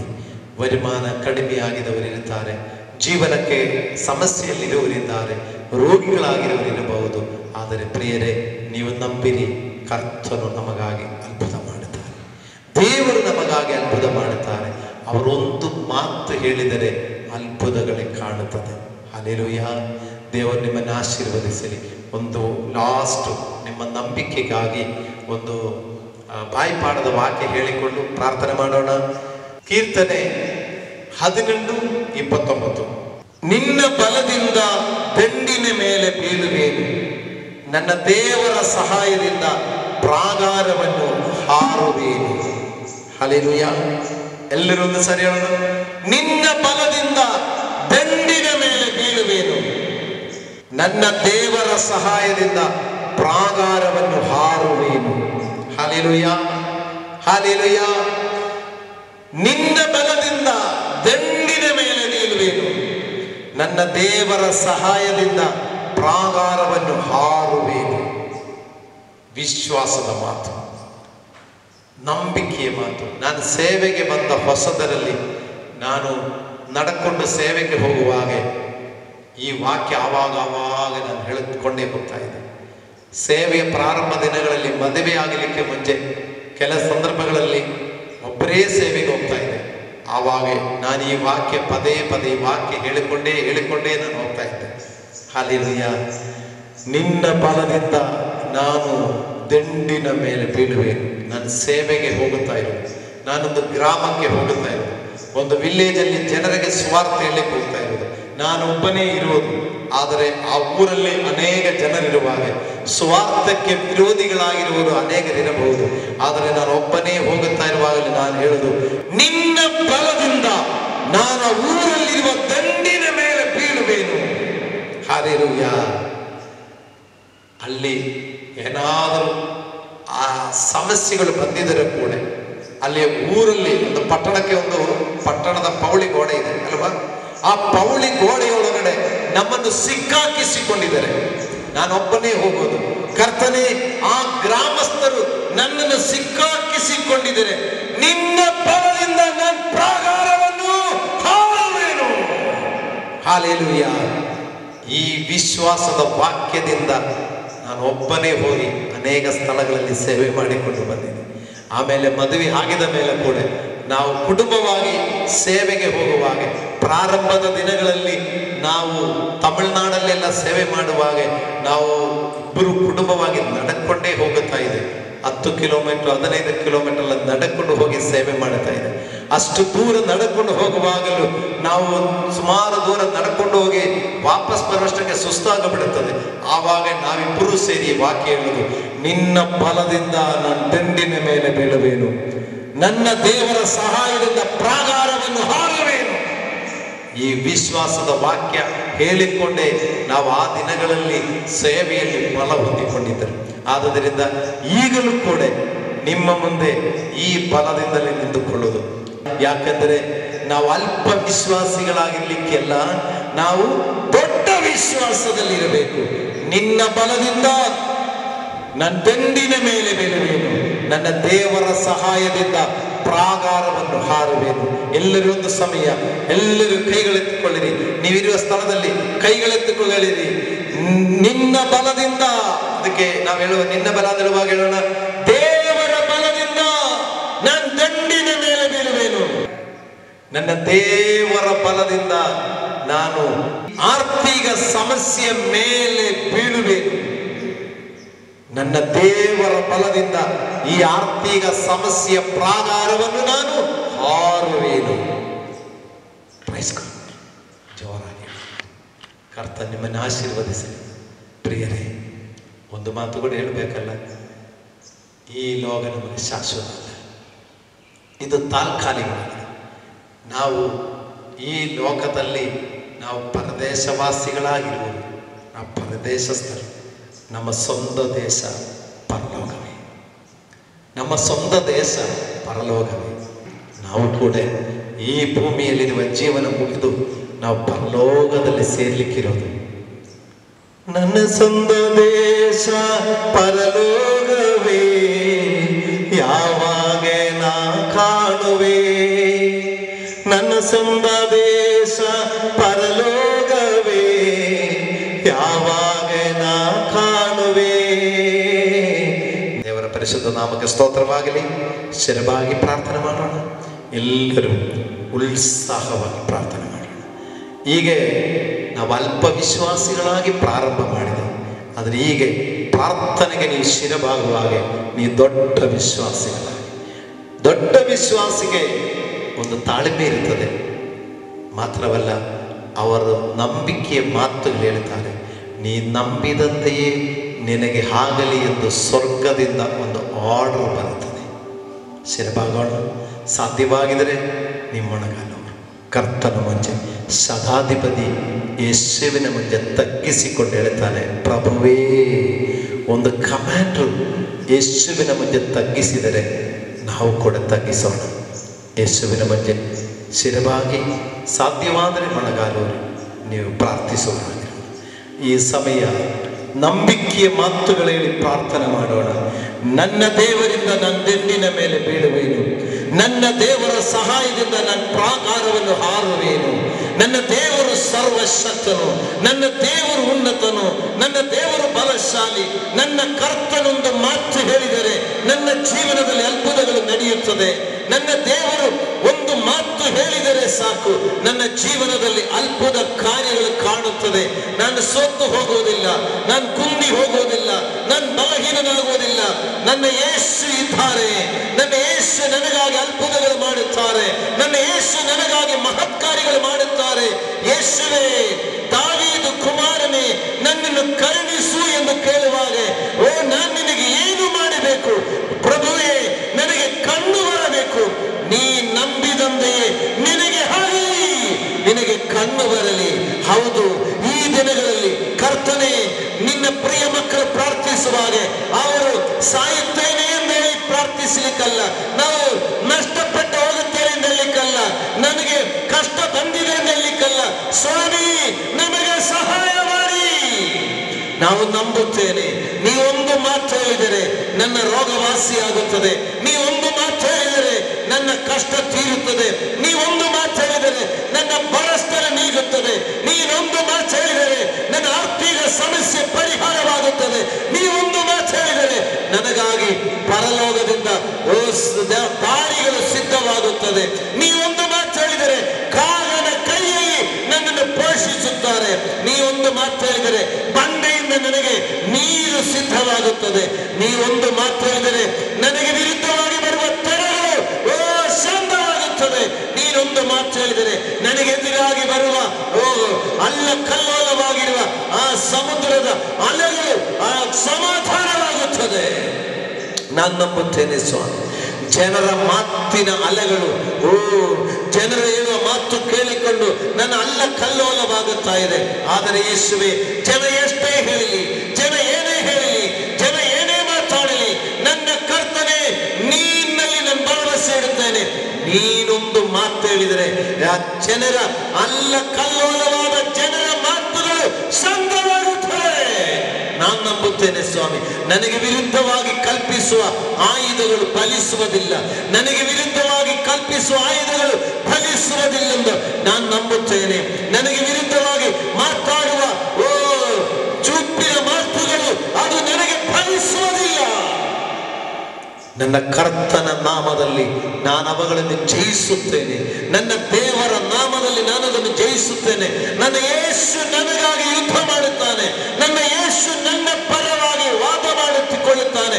ನನ್ನ ಯೇಸು ನನಗಾಗಿ ಒಂದು ಮಾತು ಹೇಳಿದರೆ ಸಾಕು, ನನ್ನ ಜೀವನದಲ್ಲಿ ಅದ್ಭುತಗಳು ನಡೆಯುತ್ತದೆ. ಎಂಥ ಮಾತುಗಳು, ಮನುಷ್ಯರ ವಿಪರೀತವಾದ ಮಾತುಗಳು ಬರಲಿ, ಮನುಷ್ಯನ ಎದುರಾದ ಯಾವ ಮಾತುಗಳೇ ಬರಲಿ, ಮನುಷ್ಯನ ಯಾವ ವಿಪರೀತವಾದ ಕುಯುಕ್ತಿಗಳೇ ಬರಲಿ, ಮನುಷ್ಯನ ಯಾವ ವಿಧವಾದ ಕುತಂತ್ರಗಳೇ ಬರಲಿ, ನನ್ನ ಯೇಸು ಒಂದು ಮಾತು ಹೇಳಿದರೆ ಎಲ್ಲವೂ ಶಾಂತವಾಗುತ್ತದೆ. ಕರ್ತನೆ, ನಮ್ಮ ಕರ್ನಾಟಕ ರಾಜ್ಯಕ್ಕಾಗಿ ನಾವೀಗ ಪ್ರಾರ್ಥಿಸುತ್ತೇನೆ ದೇವರೇ. ಮನುಷ್ಯನ ಮೂಗಿನಲ್ಲಿ ಜೀವ ಶ್ವಾಸವನ್ನು ಕೊಟ್ಟ ದೇವರೇ, ಈಗಲೂ ರೋಗಿಗಳಾಗಿರುವ ಮನುಷ್ಯರ ಮೂಗುಗಳಲ್ಲಿ ದೇವರೇ ನೀವು ಉಸಿರು ಊದಿದರೆ ಅವರು ಬದುಕುವ ಪ್ರಾಣಿಗಳಾಗುತ್ತದಲ್ಲ ದೇವರೇ. ನಾವು ನಂಬಿಕೆಯಿಂದ ಬೇಡಿಕೊಳ್ಳುತ್ತೇನೆ, ವಿಶ್ವಾಸದಿಂದ ಕೇಳಿಕೊಳ್ಳುತ್ತೇನೆ. ನಾವು ದೇವರೇ ನಿನ್ನ ಮೇಲಿರುವ ದೊಡ್ಡ ನಂಬಿಕೆಯಿಂದ ಬೇಡಿಕೊಳ್ಳುತ್ತೇನೆ. ನೀವೊಂದು ಮಾತು ಹೇಳಿದರೆ ನಮ್ಮ ಕರ್ನಾಟಕ ರಾಜ್ಯ ರಾಜ್ಯದಲ್ಲಿ ಅಲ್ಲ ಕಲ್ಲೋಲಗಳು ನಿಂತು ಹೋಗುತ್ತೆಂದು ನಂಬುತ್ತೇನೆ ಸ್ವಾಮಿ. ದೇವರೇ, ನೀನೊಂದು ಮಾತು ಹೇಳು ಯೇಸಪ್ಪ. ನಮ್ಮ ಭಾರತ ದೇಶಕ್ಕಾಗಿ ಪ್ರಾರ್ಥಿಸುತ್ತೇನೆ. 138 ಕೋಟಿ ಜನ ಇರುವ ನಮ್ಮ ಭಾರತ ದೇಶದ ದೇವರ ಜಮ್ಮು ಕಾಶ್ಮೀರ ಮೊದಲುಗೊಂಡು ಕನ್ಯಾಕುಮಾರಿ ತನಕ ಇರುವಂತ ನಮ್ಮ ಭಾರತ ದೇಶದ ಪ್ರಜೆಗಳಿಗಾಗಿ 138 ಕೋಟಿ ಪ್ರಜೆಗಳಿಗಾಗಿ ಕರ್ತನೆ ನೀವೊಂದು ಮಾತೇಳು ಸ್ವಾಮಿ. ನಾನಾ ಭಾಷೆ ಆಡುವವರಾಗಿರಬಹುದು, ನಾನಾ ಸಂಸ್ಕೃತಿಗಳಲ್ಲಿರುವವರೇ ಆಗಿರಬಹುದು. ದೇವರೇ, ಈ ಭಾರತ ದೇಶದ 138 ಕೋಟಿ ಜನರಿಗಾಗಿ ದೇವರೇ ನಿನ್ನ ದಾಸನಾಗಿದ್ದುಕೊಂಡು ನಾವು ಪ್ರಾರ್ಥಿಸುತ್ತೇವೆ. ಒಬ್ಬ ಶತಾಧಿಪತಿಗೆ ಕರ್ತನೆ ಅವನ ರಿಲೇಷನ್ ಅಲ್ಲಿ ಇಲ್ಲ, ಅವನ ಕೈ ಕೆಳಗಡೆ ಇರುವ ಒಬ್ಬ ಆಳಾಗಿರುವ ಹಾಗೆ, ಅವನ ಕೈ ಕೆಳಗಡೆ ಕೆಲಸ ಮಾಡುವ ಒಬ್ಬ ಸಾಧಾರಣ ಒಬ್ಬ ಮನುಷ್ಯನಾಗಿರುವ ಹಾಗೆ ಅವನಿಗಾಗಿ ಕರ್ತನೆಯ ಶತಾಧಿಪತಿ ಬೇಡಿಕೊಳ್ಳುವಾಗ ಅವನ ನಂಬಿಕೆಯ ಪ್ರಕಾರ ಅವನ ಕೈ ಕೆಳಗಡೆ ಇರುವ ಆಳಿಗೆ ಸ್ವಸ್ಥವಾಗಿದ್ದ ಹಾಗೆ ಆ ಶತಾಧಿಪತಿಗೆ ಆ ಆಳು ಒಬ್ಬ ರಿಲೇಷನ್ ಇಲ್ಲ, ಅವನ ಒಬ್ಬ ಸಂಬಂಧದಲ್ಲಿ ಇಲ್ಲ, ಆದರೆ ಅವನಿಗಾಗಿ ಬೇಡಿಕೊಳ್ಳುವಾಗ ಆ ಆಳಿಗೆ ಸ್ವಸ್ಥವಾಗಿದ್ದ ಹಾಗೆ ಭಾರತ ದೇಶದಲ್ಲಿರುವಂತ 138 ಕೋಟಿ ಜನರು ಬೇರೆ ಬೇರೆ ಬೇರೆ ಭಾಷೆಗಳು ಬೇರೆ ಬೇರೆ ಸಂಸ್ಕೃತಿಗಳಾಗಿದ್ರು ಕರ್ತನೆ ಅವರ ಪರವಾಗಿ ನಾವು ಬೇಡಿಕೊಳ್ಳುತ್ತೇನೆ ಸ್ವಾಮಿ. ಎಲ್ಲ ಜನರು ಸೌಖ್ಯ ಹೊಂದಿಕೊಳ್ಳಲಿ ನಾವು ನಂಬುತ್ತೇನೆ ಸ್ವಾಮಿ. ಶತಾಧಿಪತಿಗೆ ನೀವು ಹೇಳಿದ್ದೀರಲ್ಲ, ನೀ ನಂಬಿದಂತೆಯೇ ಆಗಲಿ ಎಂದು ಹೇಳಿದ್ದೀರಲ್ಲ, ಹಾಗೆಯೇ ನಾವು ಕೂಡ ನಂಬುತ್ತೇನೆ ಸ್ವಾಮಿ. ಯೇಸು ಒಂದು ಮಾತೇಳಿದರೆ, ಯೇಸು ಒಂದು ಮಾತೇಳಿದರೆ ಅಲ್ಲ ಕಲ್ಲೋಲಗಳು ಶಾಂತವಾಗುತ್ತದೆ. ನಾವು ನಿಮ್ಮಲ್ಲಿ ಭರವಸೆ ಇಟ್ಟು ಬೇಡಿಕೊಳ್ಳುತ್ತೇನೆ ಕರ್ತನೆ. ನಾವು ನಿಮ್ಮಲ್ಲಿ ನಂಬಿಕೆ ಇಟ್ಟು ಬೇಡಿಕೊಳ್ಳುತ್ತೇನೆ ಕರ್ತನೆ. ನಾವು ನಿಮ್ಮಲ್ಲಿ ವಿಶ್ವಾಸ ಇಟ್ಟು ಬೇಡಿಕೊಳ್ಳುತ್ತೇನೆ ಕರ್ತನೆ. ನೀವೊಂದು ಮಾತು ಹೇಳಿ ಯೇಸಪ್ಪ, ನೀವೊಂದು ಮಾತು ಹೇಳು ಯೇಸಪ್ಪ, ನೀವೊಂದು ಮಾತು ಹೇಳು ಯೇಸಪ್ಪ, ನೀವೊಂದು ಮಾತು ಹೇಳಿ ಯೇಸಪ್ಪ. ನಮ್ಮ ರಾಜ್ಯದ ಮೇಲೆ ಕರುಣಿಸು, ನಮ್ಮ ದೇಶದ ಮೇಲೆ ಕರುಣಿಸು, ನಮ್ಮ ಪ್ರಜೆಗಳ ಮೇಲೆ ಕರುಣಿಸು, ನಮ್ಮ ಅಧಿಕಾರಿಗಳ ಮೇಲೆ ಕರುಣಿಸು. ದೇವರೇ, ಅಧಿಕಾರಿಯ ಸ್ಥಾನಗಳಲ್ಲಿ ಇರುವವರಿಗೆ ಸಮಯ ಸಂದರ್ಭಗಳಿಗೆ ಏನೇನು ಮಾಡಬೇಕು ಅಂತ ಅವರಿಗೆ ಜ್ಞಾನವನ್ನು ದೇವರೇ ಕೊಡಿ ಸ್ವಾಮಿ. ಅವರು ಹೇಗೆ ಕಾರ್ಯಗಳು ನಿರ್ವಹಿಸಬೇಕು ಅಂತ ಸಮಯಕ್ಕೆ ಸರಿಯಾದ ಜ್ಞಾನವನ್ನು ಕೊಡಿಗರ್ತನೆ. ದೇವರು ಅವರಿಗೆ ಮಾತಾಡಲಿ, ಸಮಯಕ್ಕೆ ಸರಿಯಾಗಿ ಅವರಿಗೆ ಆಲೋಚನೆ ಕೊಟ್ಟು ಯಾವ ಸಮಯದಲ್ಲಿ ಯಾವ ರೀತಿಯಲ್ಲಿ ಮಾಡಬೇಕೆಂಬ ಸರಿಯಾದ ಆಲೋಚನೆಗಳನ್ನು ಕೊಡಿಗರ್ತನೆ. ರಾಜನಾಗಿ ರಾಜಾಧಿರಾಜನಾಗಿ ಆಡಳಿತವನ್ನು ಮಡುಗರ್ತನೆ. ಆಡಳಿತವು ಆತನ ಬಾಹುವಿನ ಮೇಲೆ ಇದೆ ಎಂಬುದನ್ನು ವಾಕ್ಯದಲ್ಲಿ ನಾವು ಓದುವ ಹಾಗೆ ನಾವು ವಿಶ್ವಾಸದಿಂದ ಪ್ರಾರ್ಥಿಸುತ್ತೇನೆ, ನಂಬಿಕೆಯಿಂದ ಪ್ರಾರ್ಥಿಸುತ್ತೇನೆ. ದೇವರೇ, ನೀ ಅದ್ಭುತ ಮಾಡುವ ದೇವರು, ಮಹತ್ ಕಾರ್ಯ ಮಾಡುವ ದೇವರು. ಈ ಪ್ರಾರ್ಥನೆಯಲ್ಲಿ ವಿಶ್ವಾಸದಿಂದ ಭಾಗವಹಿಸುವ ಮಕ್ಕಳು ಯಾರೇ ಆಗಲಿ ಅವರು ದೇವರ ಸಾಕ್ಷಿ ಹೇಳುವವರಾಗಿರಲಿ ಕರ್ತನೇ. ಅವರು ನಂಬಿಕೆಯಿಂದ ಪ್ರಾರ್ಥಿಸುವಾಗ ದೇವರು ಬಿಡುಗಡೆ ಕೊಟ್ಟ ಸಾಕ್ಷಿಗಳು ಬರುವ ದಿನಗಳಲ್ಲಿ ನಾವು ಕೇಳುವ ಹಾಗೆ ಕರ್ತನ ಅದ್ಭುತ ಮಾಡುವ ಸ್ವಾಮಿ. ನಿನ್ನ ಕರಗಳಲ್ಲಿ ತಗ್ಗಿಸಿಕೊಡುತ್ತೇನೆ, ನಿನ್ನ ಪಾದ ಬಳಿಯಲ್ಲಿ ತಗ್ಗಿಸಿಕೊಡುತ್ತೇನೆ ಕರ್ತನೆ. ದೇವರೇ, ಎಲ್ಲರ ಮೇಲೆ ಕರುಣ ತೋರು ದೇವರೇ, ಎಲ್ಲರ ಮೇಲೆ ದಯ ತೋರು ಸ್ವಾಮಿ, ಎಲ್ಲರ ಮೇಲೆ ಕೃಪ ತೋರಿರಿ ಕರ್ತನೆ ಎಂದು ಪ್ರಾರ್ಥಿಸುತ್ತೇನೆ. ತಂದೆಯೇ, ನಿನ್ನ ಪಾದ ಸನ್ನಧಿಯಲ್ಲಿ ನಮ್ಮೆಲ್ಲರನ್ನು ಕೂಡ ತಗ್ಗಿಸಿಕೊಂಡು ಪ್ರಾರ್ಥಿಸಿ ಬೇಡುತ್ತೇನೆ ಪರಲೋಕ ತಂದೆಯಾದ ದೇವರೇ, ಆಮೆನ್. ನಿಶ್ಚಯವಾಗಿ ಈ ವಾಕ್ಯವು, ಈ ಪ್ರಾರ್ಥನೆಯು ನಿಮಗೊಂದು ಹೊಸ ಬಲ ಕೊಟ್ಟಿದೆ ಎಂದು ನಾನು ನಂಬುತ್ತೇನೆ. ನೀವು ಶ್ರದ್ಧೆಯಿಂದ ಬೇಕಂದರೆ ಇನ್ನೊಂದು ಸಾರಿ ಕೂಡ ನೀವು ವಾಕ್ಯ ಕೇಳಿರಿ. ವಿಶ್ವಾಸ ಕೇಳುವುದರಿಂದಲೂ, ಕೇಳುವುದು ದೇವರ ವಾಕ್ಯದಿಂದಲೂ ಬರುತ್ತದೆ ಎಂದಿದೆ. ನಿಮಗೆ ನಂಬಿಕೆ, ದೊಡ್ಡ ನಂಬಿಕೆ ಬರಬೇಕಂದ್ರೆ, ವಿಶ್ವಾಸ ಬರಬೇಕಂದ್ರೆ ವಾಕ್ಯ ಕೇಳ್ತಾ ಇರಬೇಕು. ದೇವರು ನಿಮ್ಮೆಲ್ಲರನ್ನು ಆಶೀರ್ವದಿಸಲಿ.